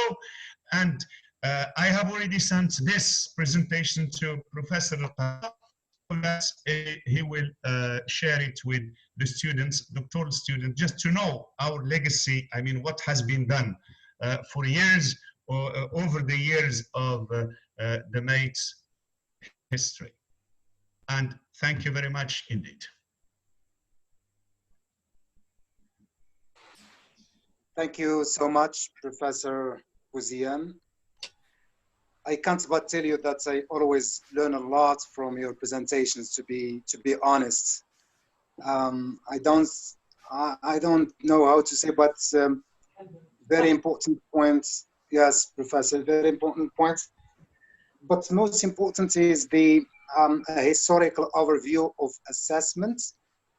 And also you emphasized on the critical need of assessment, specifically in the Moroccan educational system, and to what extent this assessment determines the future. This is a very good point that I've really learned, how this determines the future of learners. And I think when it talks about assessment literacy and assessing in literacy or assessment illiteracy, these are dual technicalities that should go with the method of assessment.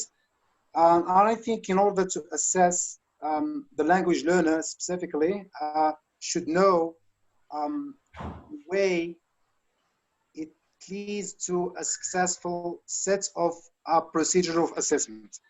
I think before I give the floor to my colleagues and students, I would love to go back to a point in common with Professor Belghiti, which is to what extent you minimize the frequency of cheating, and which Professor Belghiti showed as plagiarism, minimizing the frequency of plagiarism. This is very important.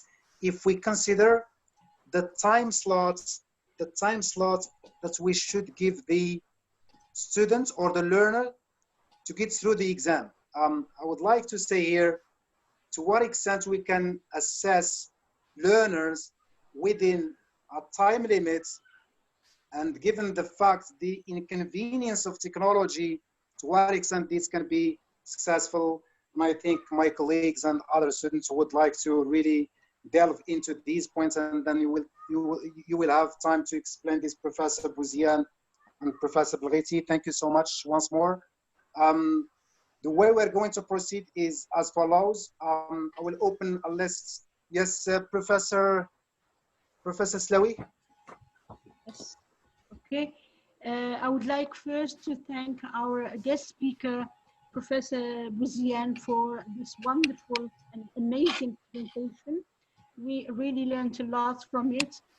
I also would like to thank my colleague and friend, Professor Karima Belghiti, for her insightful and inspiring presentation. I have a question to Professor Bouziane. Based on your overview of the experiences done in MATE proceedings from the 1980s up to 2011, you mentioned that 7% of the publications were interested in and were on assessment. Yeah. So I'm just wondering, what are the main, and you mentioned that some of those are mainly written by foreigners, not by Moroccan scholars. My question is, why do you think that Moroccan scholars, Moroccan teachers, and language teachers, FLT teachers are not interested in assessment? And how can we encourage them to get interested in assessment? And as you said, that assessment is a good thing for also enhancing and promoting students' learning. Thank you very much. My question also goes to my colleague, Professor Belghiti, about assessment.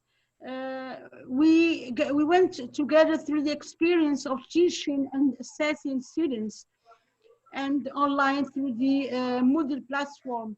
But we noticed how difficult it is for both of us and our students to go through this experience, given the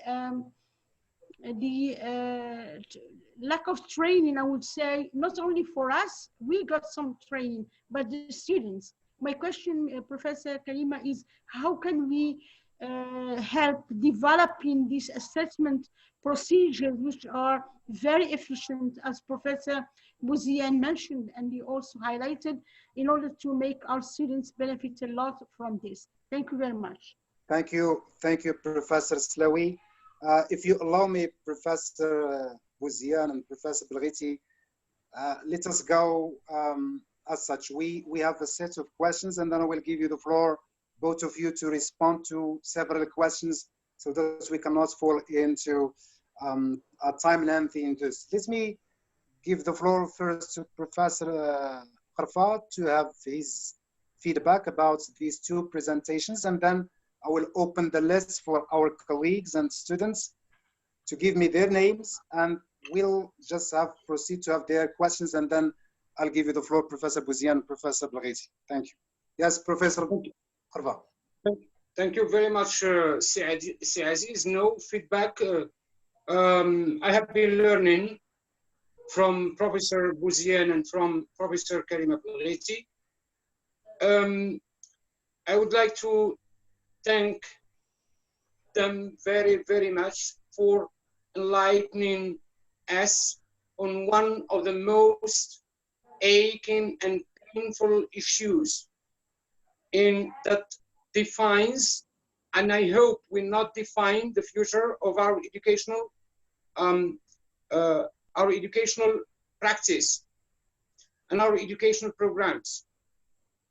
I would like to thank them a lot for taking into consideration the needs of our students first, for their clarity and their focus on terminology. For example, Professor Bouziane, yes, students and a number of colleagues may not appropriately use some terminology, testing, evaluation, and assessment, etc. Thank you, Professor Bouziane, for focusing on the Moroccan context, and thank you very much for let us know about one of the most successful, one of the best practices that we have, which is that of MATE, the Moroccan Association of Teachers of English, and the great efforts MATE and MATers have been doing to improve English language teaching in Morocco, and to enlighten other colleagues, to inform policymakers, to improve, to enhance the quality of our education system. So I would like to add that assessment and the issues and the questions involved in assessment in Morocco and maybe elsewhere are the most serious defining weaknesses of our educational programs and our educational practices. Because we always, whenever describing a program, including the modular degree programs that we have, we focus on objectives and content, but when it comes to the easiest columns are those devoted to pedagogy and assessment, which is not the case, which should not be the case. They are the most serious issues and questions normally, but unfortunately, we decide about the objectives, about the content, and later on, we copy and pass some statements. We later on decide about assessment. Of course, it is one of the defining gaps in our education programs and practices. And thank you very much, Professor Karima, Professor Bouziane, for recommending the need of a future research agenda on assessment constraints imposed on successful implementation and selection of effective assessment ways in our context. So we hope that scholars, well-experienced practitioners who have been in for a long time, such as our distinguished guest, Professor Bouziane, and our wonderful colleague, Professor Karima Belghiti, I hope they will be listened to. And I hope they will listen to make assessment one of the top priorities, because assessment, as Professor Bouziane knows, and Professor Karima Belghiti and other colleagues who may be involved in applied linguistics in one way or another, it has become one of the aching issues in critical applied linguistics, and it is linked to students, once again, students' rights. That is, assessment which meets the needs of our students and which can fit within the framework of emerging innovative pedagogies. Thank you, professors, for enlightening us. Thank you, all colleagues, students, master students, PhD students, for joining us. And once again, no feedback, si Bkhali, we have been learning. And this is one of the objectives of these webinars, and that really it goes beyond our expectations. Thank you very much. See all of you, see Aziz. Thank you so much. Thank you so much. In fact, we would love to thank you also, because you build up such community and you bring about all these people together to contribute into the success of the master, of the faculty, of all learners around Morocco. I think here we have, I already have some names here. So Professor Slawi, Professor Madani, also a question, and Abdelmajid. Are there any other colleagues, students who want to ask any question addressed to Professor Bouziane or Professor Belghiti? So they can have the list, and then we can open up the. Yes, Professor Yes, Madani. Let me. So, Khudri. yes. Insaf. Khudri. Yes.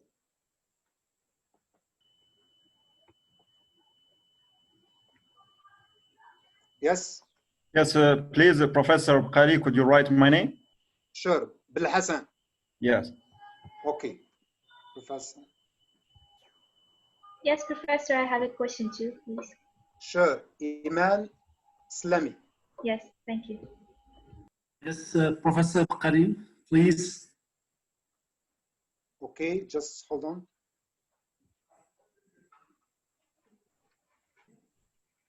Karim. Karim Sofi. Karim Sofi. Yes. Yes. Okay. Before I give the floor to Professor Madani, please bear in mind that you have 2 minutes. 2 minutes to ask, to add, to comment. Okay. Because we can just control, and then we may on short of time, please. Yes, please, Professor Madani, the floor is yours. Yes. Yes, thank you, Professor Karima, my colleague, and thank you, my colleague, Professor Bouziane. It's really nice to listen to your presentation, to your lectures. I always find it, I appreciate, listening to you. And of course, this issue of assessment or evaluation and testing is one of the hardest issues I think, in applied linguistics that we suffer. I just want to draw, testing is something that is inevitable, though. Nobody can avoid, especially in the field of education. Of course, we as a teacher, as a practitioner, we need to demarcate some criteria for testing. We should know what to test. That something that you have talked about, stating the purpose of our testing. But I have one small question. In our Moroccan universities, sometimes in the summative evaluation that we make in each semester, we feel that we are not doing, I would like to say, assessment, but only are giving grades. If we find ourselves to give or to make an assessment, I think that we will find it very difficult to give our students their real grades. But we give grades, but irrespective of the real and I think authentic assessment that each professor should do in the final summative assessment in our universities. So how would you react to this problem? Thank you very much. Thank you. Thank you, Professor Madani. سي Abdelwahid العشير. Okay, thank you so much, Professor Bukhari, for giving me a chance to talk. Thank you, Professor Belghiti. Thank you, Professor Bouziane, for the enlightening and research-based presentation. Well, because this is between two parentheses, because I have already been exposed to the courses of assessment in the master program, of course, with Professor Mbarak Ahlal, I'm sure you know him. It was easier for me to follow your pertinent ideas and enlightening presentation. Well, my question is how to solve the negative washback effect tests have on our students, namely because it's always an exam-oriented assessment. And of course, we have to think of this feed-forward, because we usually talk about feedback. We give feedback to our students, but we think of this feed-forward. What is next? Okay? Because of course, as you know, sir, assessment is meant to check students' prior knowledge, understanding, and of course, we have to think of this concept, which is called feed-forward. And thank you so much, sir. Thank you so much. I think the question is addressed to both professors, right? Yeah, it's addressed to Professor Bouziane. Bouziane, thank you so much. Insaf Khudri. Yes, please. Thank you, Professor Bukhari. Thank you, Professor Bouziane and Professor Belghiti for your informative and outstanding presentations. Indeed, I have one question for Professor Belghiti and three others for Professor Bouziane. For Professor Belghiti, nowadays there is much talk about portfolios and as an alternative assessment. Can you talk a bit about it? And is it enough to rely just on that type to measure students' ability, knowledge, and performance in a given domain? For Professor Bouziane, how do you know if a test is effective? And was there any cultural rebellion against the notion that all people and all skills could be measured by traditional tests, and why we are talking about alternative assessment? Next question. You said that tests in Morocco are high stake, meaning they determine students' future. They either motivate them and they go further, or demotivate them and they feel depressed. We witness cases of suicide, etc. So to what extent these tests are reliable? That's it. Thank you. Thank you so much. Professor Abdellah Hassan.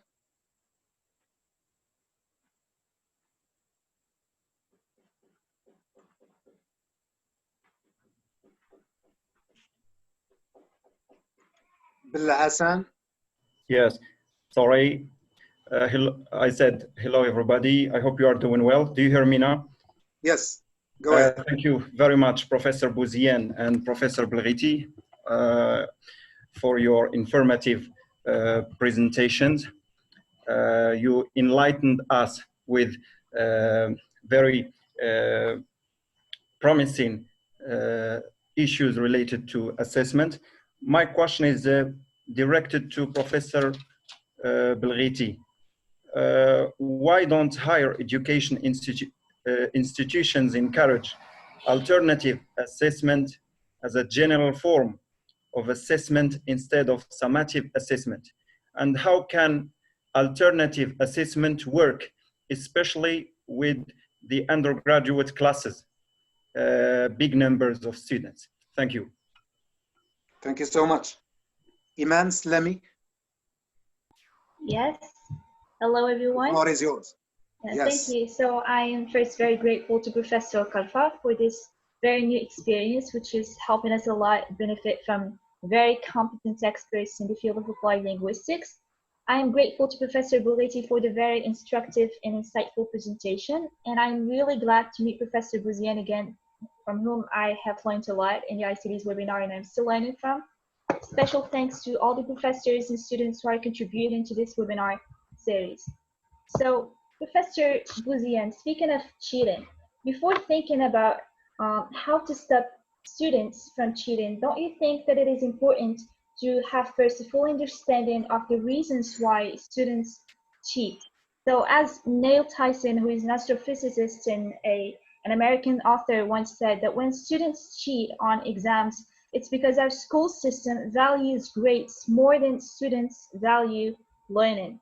And my second question is directed to both Professor Belghiti and Professor Bouziane, which is how can professors assess the listening skills for language learners, or of language learners, I'm sorry. Thank you very much. Thank you so much, Iman. Karim, Sophie. Thank you, Professor Karim, for giving me the floor to have my say. Thanks to all the professors for their enriching and illuminating presentations. Professor KARFA for having chosen this challenging topic and long-standing challenging actually issue in education and maybe to other fields. So actually tackling this issue, as you have mentioned, is really challenging. So Professor Bouziane has raised the point of assessment literacy. So how can this idea topple down the mainstream and dominance perception of high stake? So how can this new culture change the long-standing perception of testing? And which is, unfortunately, this is how assessment is seen. It's reduced to its reductionist view of testing. Karima, Belghiti, thank you so much for your presentation, and especially I have likes because I'm interested in this of e-assessment. So from your experimentation, you and Dr. Slawi, what kind of challenges have you encountered with e-assessment? So providing these, into mind, how can assessment have this new idea of assessment? And actually, I want to confess something because I took a class in James Madison University of assessment and instructional strategies. And the professor who gave me this training is actually a specialist in assessment. And she confessed that it's a challenging, even for Americans, let alone for Moroccans. And Americans now envy Scandinavian countries, especially Finland, for taking those new alternative assessment modes. And actually they are struggling themselves, even though they have clear standards, clear rubrics, clear frameworks. So why, now we have in secondary schools and in CPGE we have actually clear rubrics. Now the new assessment is like a synthesis essay, and they have Dr. Bouziane has talked about this idea of visual texts, trying to infuse them within a written text. So students are given 3 materials, for example, and they have to synthesize to write an essay. So why not these frameworks, الأطر المرجعية, for example, in Thanawi, they have been adopted by the المركز الوطني لتقويم الامتحانات, but we still have that traditional format. And thank you so much, doctors. Thank you so much, Karim. I think I'll give the floor to professors. I don't know who's gonna start, but the floor is yours. Abdelmajid or Professor Belghiti, you wanna start? الأستاذة كريمة, go ahead, please. Okay, Professor. I will start with the question of Professor Slawi, which was about how we can make online assessment effective. And she mentioned training. Yes, training is important for the effective use and implementation of online assessment, online learning, and assessment in general. But I think a good starting point for us would be our own teaching and learning practices. They need to be effective and conducive to good teaching and learning to begin with. I will be reiterating the two basic points that were mentioned in the previous presentations about online learning and teaching. Pedagogy first, and what Professor Bouziane mentioned in his presentation, technology cannot replace good teaching and good learning, and it does not make teaching good, and it does not make learning good. So I think that for online learning, teaching, and assessment to be an added value for us, we need to first reflect on what is done in class from our part and from the part of our students. And I mentioned a few issues that we've encountered, like the perceptions of learning and teaching, the perceptions of assessment, etc. The question about portfolio, it's usually an accumulation of samples of students' work, assignments, tasks performed in class, etc. It's a way to track down the students' growth and improvement in learning. So for the teachers, it's a way for us to monitor students' learning and track down how well learning took place. And for the students, it's a way to self-assess themselves and to see how far they've made, they have progressed, and they have made progress. The question of alternative assessment and how applicable it is in the undergrad level. I mentioned in my presentation that any learning experience is an opportunity for us to assess our students. So although our assessment is quite summative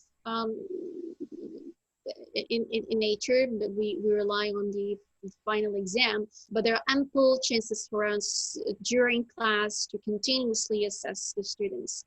I've personally conducted group work in large size classes, peer assessment. Yes, there is a lot of work, there's a lot of noise, but it works. The whole dynamics of the class changes when we use such types of activities and tasks, and they gave us an opportunity to assess the students. It's an opportunity for us to assess the students. In large classroom classes, it's not easy to spot who understood the lesson and who did not understand the lesson. So with such types of activities, we can at least go around the classroom, check on the groups working,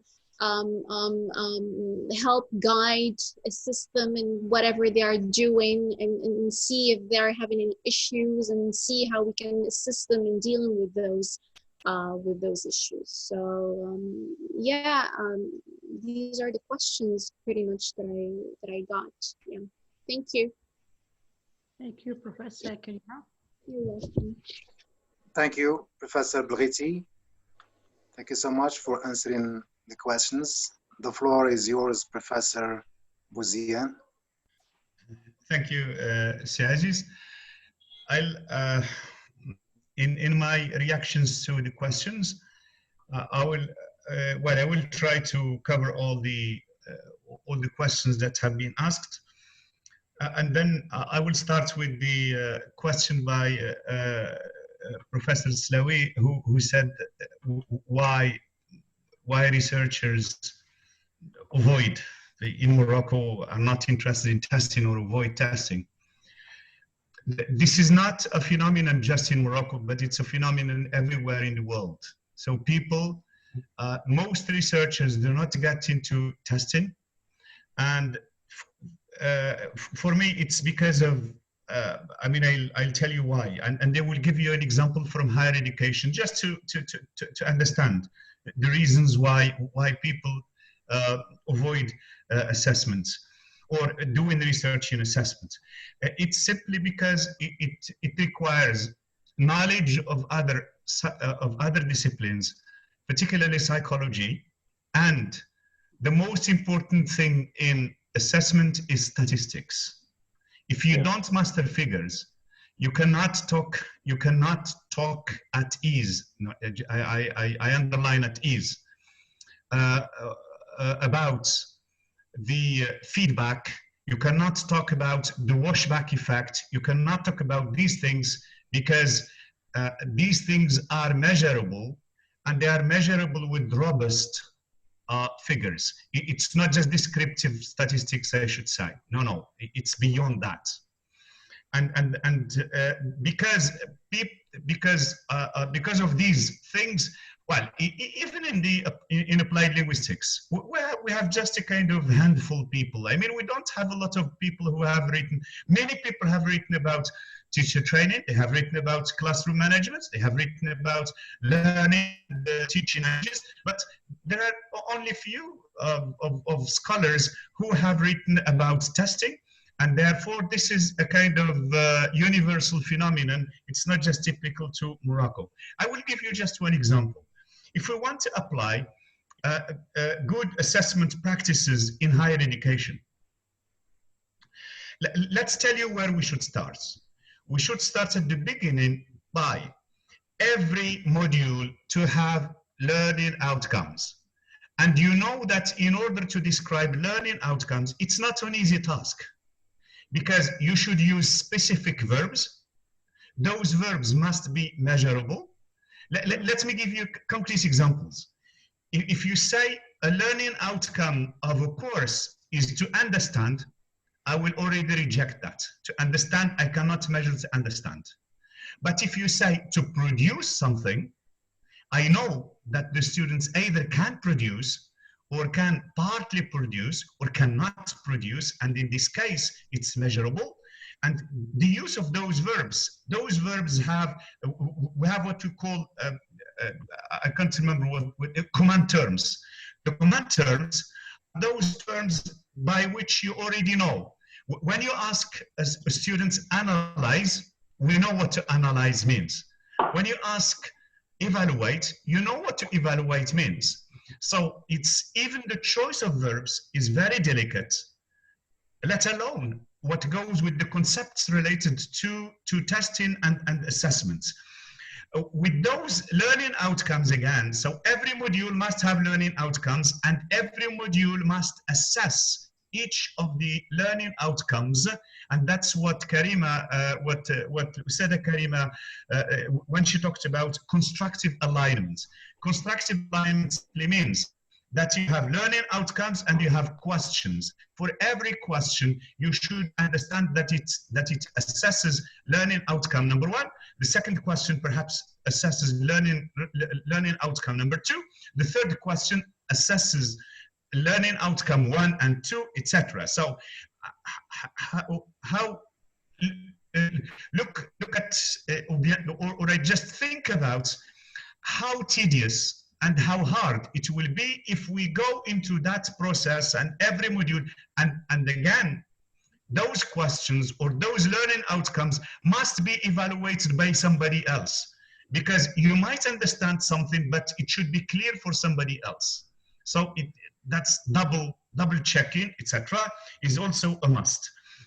Now, another question was about the summative question that we do for, I call it for administrative purposes, not for pedagogical purposes, and how we can improve that. Well,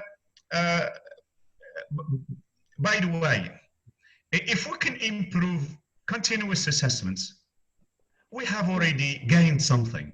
So let's at least continuous assessment is something that depends on us, that depends on our good practices. So let's at least do it better. And if we do continuous assessments, at least we are halfway.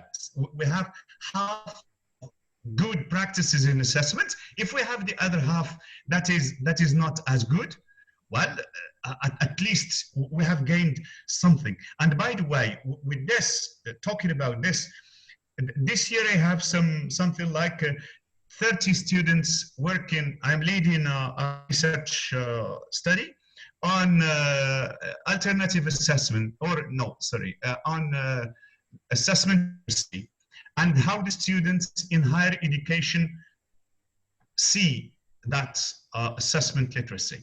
It's based on a questionnaire. We are still in the phase of, we have collected data. I mean, the students have collected data and they are processing data. The preliminary results from at least 3 students who have already submitted their research papers shows that there is poor knowledge about these things among professors. And that's, they are not to blame, by the way, but we need, as I said, we need teacher training, we need professional development to master these things. Now, there was a question about negative washback effect. That's why I called for adopting assessment literacy. So in assessment literacy, because assessment literacy covers all the stages of assessment, starting from the full, if you have noticed when Seda Karima talked about that continuum of constructing a test, there are 3 stages that take place before you construct a test, which means that the amount of time that we spend preparing for the test is bigger than the amount of time we spend in constructing a test. And that's the way it should go in assessment literacy. And in order to provide feed forward, it simply means that you have to analyze those marks that you have collected, and you have to analyze the items that you have assigned as parts of your test. And it's from there that you can make a good decision and then either improve your test in the future or improve your teaching, because your students have not understood, they haven't grasped well what you are testing, what you are testing them in, or to change whatever, to change anything that is necessary to change, and that is what we call remedial work after the test. Another question was about to what extent high-stake exams, to what extent they are reliable. No, reliability has nothing to do with high-stake, because high-stake simply means that they determine the future of the students. And they explained why they determine the future of the students. I gave examples of the baccalaureate exam and the average, regardless of what that average means, but it either enables the student to get into a school or it keeps them away from that school.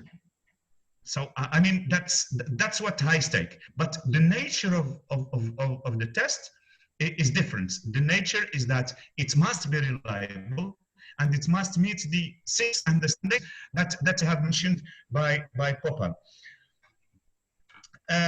When there was a question about why not adopt alternative assessments in higher education, well, I mean, it's that's not, it doesn't depend on us as teachers, because we have what is called lycéen pair, the Cahier de normes pédagogiques nationales, in which in the RG 5, it says clearly that all the tests must be written, if they must, including public speaking. So look at the communication. Yeah, including public speaking. Public speaking must be written, including qira'at Quran. So it must be written. I mean, it makes no sense, but it's because it happens to be in the law, and we have to abide by the law. And that makes a kind of you know, it's the law against good practices.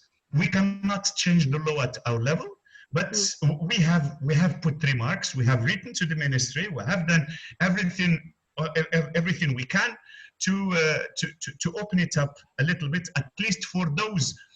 The only answer we got is that you have continuous assessments, so do the necessary job in continuous assessments.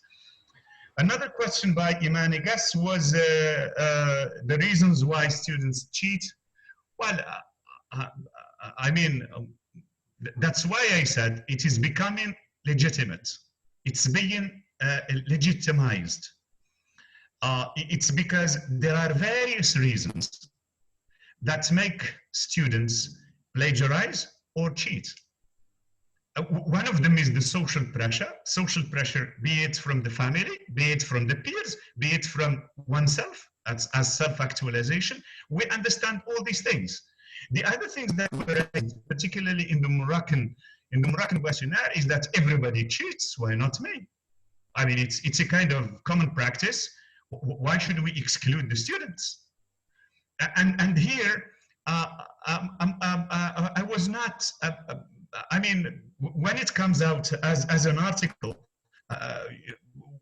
you will see what I don't want to dwell a lot there, but in any case,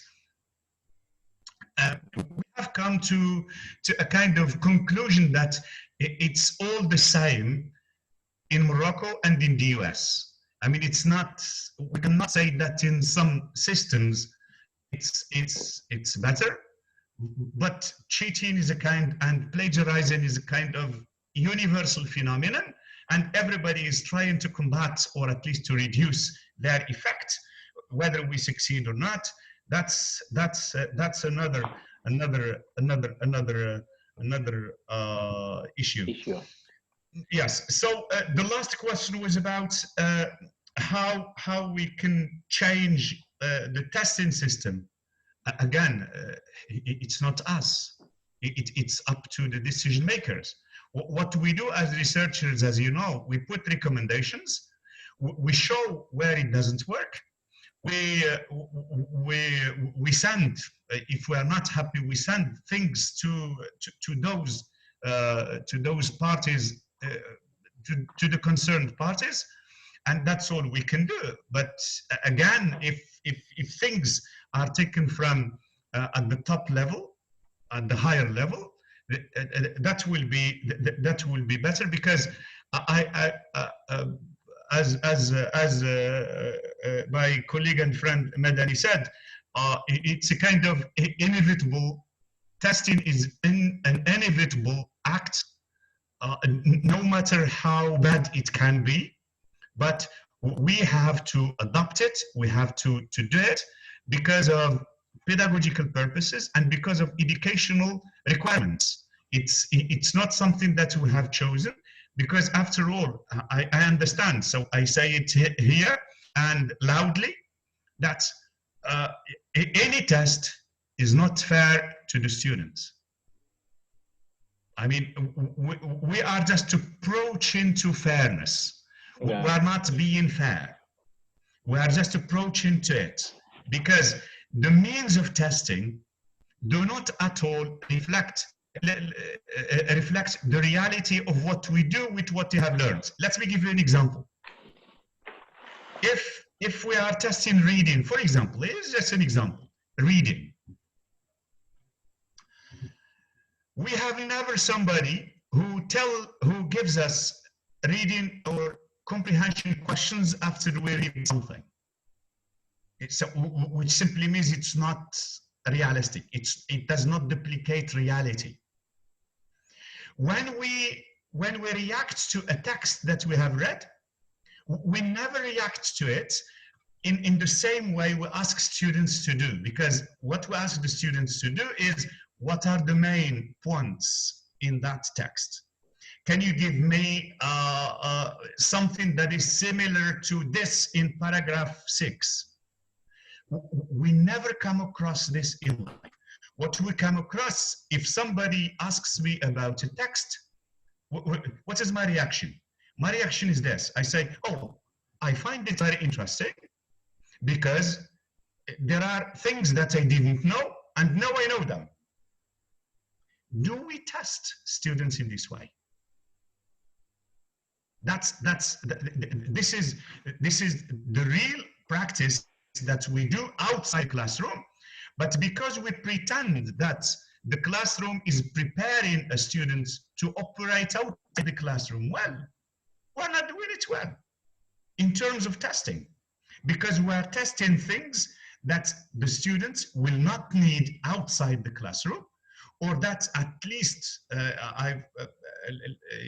if I give you an example from reading, in back to the 70s, Wagner and others did a number of tests of reading on Moroccan students to check whether the type of reading that they are doing in the classroom is useful outside the classroom. What did they do? They took the students at that time, they gave them a letter, and they asked them who this letter is addressed to, who wrote it. The students didn't know. They took them to the train station. They asked them, can you tell us the train going to Marrakesh when it's going to set out?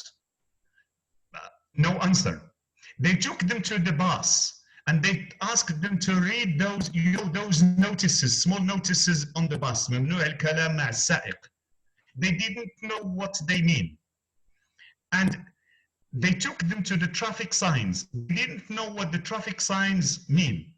So they came to the conclusion that the reading literacy in Morocco is not preparing students to operate outside the classroom because it's not functional. That's what they call functional literacy. I will stop here. If there are more questions, I will just carry on. Yeah. Thank you so much indeed, Professor Bouziane. I think it's almost 7 o'clock. I don't know whether we can have 5 minutes or 10, Abderrahim, or we... You are the boss. You are the Yes. boss. Yes. I think it's almost 7 o'clock. Let us close it, if you don't mind. Abdelaziz, let's make it some 5 minutes. 5 minutes, okay. Yeah. Let's go for 5 minutes. Okay. I have some small comment. I would like to react on something. If you want, then we will move to. Yeah, I just want a really nice ideas from my colleague, Professor Bouziane. I think that in Morocco, we have a problem of this, especially in our university and our high schools.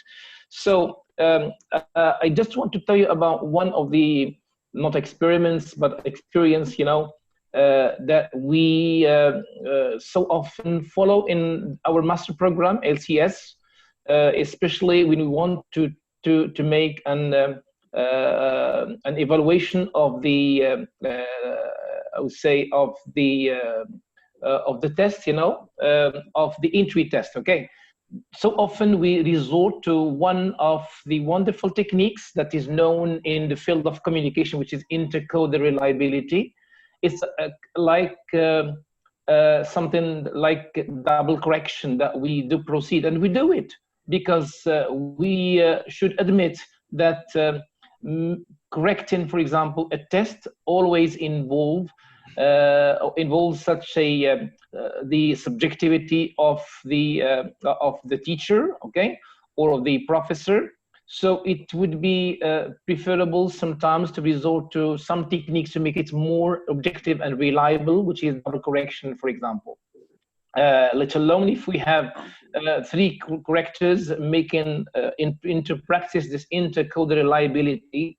It means 2 readers read, 3 readers read the same product of the students in order to come out with a very reliable and objective grading. Of course, we will have always that problem that I have talked to you before of dealing with large size classes into giving, assigning them grades, but not making an objective assessment to the examination test that of the students. One of the students, I think now who has just carried out his PhD, Sidi Mohsin Jabbour, I think, was working on how to make assessment of writing assessments. And if I can remember, or not Mohsin Jabbour, I think it's another student, but find it very difficult to use, you know, data from the examination test of the students. And one of the problems of this method, of course, is while we were talking all together, is that I told him, please, these are not reliable, I would say, data, because so often professors work under pressure and they assign grades. They don't assign, so it will not be an objective, correction of the test, because as you have said, Professor Bouziane, it's rather more triggered by pedagogical reasons and not, I would say, a real assessment. Thank you very much, Sir Abdelaziz. Thank you. Thank you so much, Simadani. Can I just react to what Simadani just said? Well, with the story of double marking, I mean, we should be a bit careful about how to handle it, because probably the practice for many people is when there is double marking and there is discrepancy between the two markers, what happens is that they add up the two grades and give to the students, or grant to the students, the average of the two grades. Yeah. That's not correct. That's not a good practice. The good practice is that these two professors should sit down and they should explain, each one of them should explain why he has or why she has granted that grade to that student, and then come to a consensus. It's not a mathematical thing. It's not, because when you reduce it to mathematics, to a kind of calculation, you have already automatized the thing and you are simplistic in your judgment. However, if the two professors sit down, the two scorers, whoever the scorers can be, have sat down and then they have discussed why each one has granted that mark or that mark, in that case, they can agree on what, on the middle ground. The middle ground does not mean at all that there is a kind of ego there. I mean, I can grant something like 50% to students. A colleague of mine can grant 60% to another student. I just can give in and then grant 60%, because the arguments of my colleague are very convincing, and that's the way it should be. That's the way it should be handled, because if we want to be fair to students, double marking is the minimum of what we can have, regardless of I am working in large classes as well. I'm not talking from a perspective where I have 30 students, but I have 300 students, 400 students, 500 students, and all those 500 students, if you don't make it systematically one by one, at least have some samples. Have a sample. A colleague of yours will take a sample, and then from that sample you can work out whether your marking is approximately close to each other, or there are discrepancies. And as I said, if there are discrepancies, something should be done just in order to be fair to the students. Thank you. Thank you so much. Thank you so much. Abderrahim. Yes. The mic is off. Abderrahim. Professor Bakari? Yeah. My job today, Aziz, is to express my deepest thanks to my colleagues. As I said yesterday, من لا يشكر الناس لا يشكر الله. شكرا الله يكبر بك. We need to thank each other, to encourage each other, to do our best to sustain our collaboration, our friendship, because this is what professors and teachers need for the great efforts they do. They need recognition. Yeah. Teachers do not seek money to become rich. They need recognition, yes, admission of the noble job, the noble mission. You have it, Abderrahim. Which is education. ونمشيو لمنطقة واحدة سي عبدالرحيم. Yes, ياك سي بوزيان. Yeah. However, my thanks are not a routine. You know, for example, say Abdelmajid Bouziane. Yes, I like him as a person, and whenever I'm present somewhere with Professor Bouziane, I feel that I don't know what's the secret is, but I'm safe. الله يكبر بك يا سي عبد الرحيم. الله يجازيك بخير. This is the truth, سي بوزيان. This is the truth. الله يجازيكم بخير. الله يكبر بك. And I feel that many people, those at least I have met, they like see Abdelmajid not only as a colleague or professor, but for many reasons. He's fair, always smiling, source of inspiration, of positive energy. Enthusiastic. Okay, so excited. thank you very much, Professor Bouziane. Thank you, thank you. Professor Karima Belghiti, thank you very, very much. You are most welcome. Professor Sadani, Professor Madani, Professor Adiba Bousfiha, Professor Kinza Sadani, yes, Professor Gordo, Professor Mohamed Benis, Professor Hassan, Professor Mohamed Amqran, and Professor Aziz Bakali for the great job you have done. Especially, you did your best to respect time. Professor Tamer Youssef from Ibn Zohr University, Professor Jam'i from Hassan the first University, Professor Karoum Fatim Zahra from Mohamed V University, Rabat, Saduddin Akhjam, Fouad Boul'id, and all colleagues who have been doing their best to serve students. I would like also to extend my thanks to Si Moussawi, Abdou Lashir, and our wonderful PhD student, Si Mekki Amiri, for all he has been doing for the best of his friends. Thank you very, very much. Thank you. Professor Bouziane, most of us have become or may become addicted to hear from you, to listen to you. So expect our continuous invitation. We hope we will see you on another face-to-face occasion. Thank you very much. The floor is yours, Aziz. I think you give the floor to Professor Saad Slawi. Of course, she. Sorry. She certainly has a thank you word, and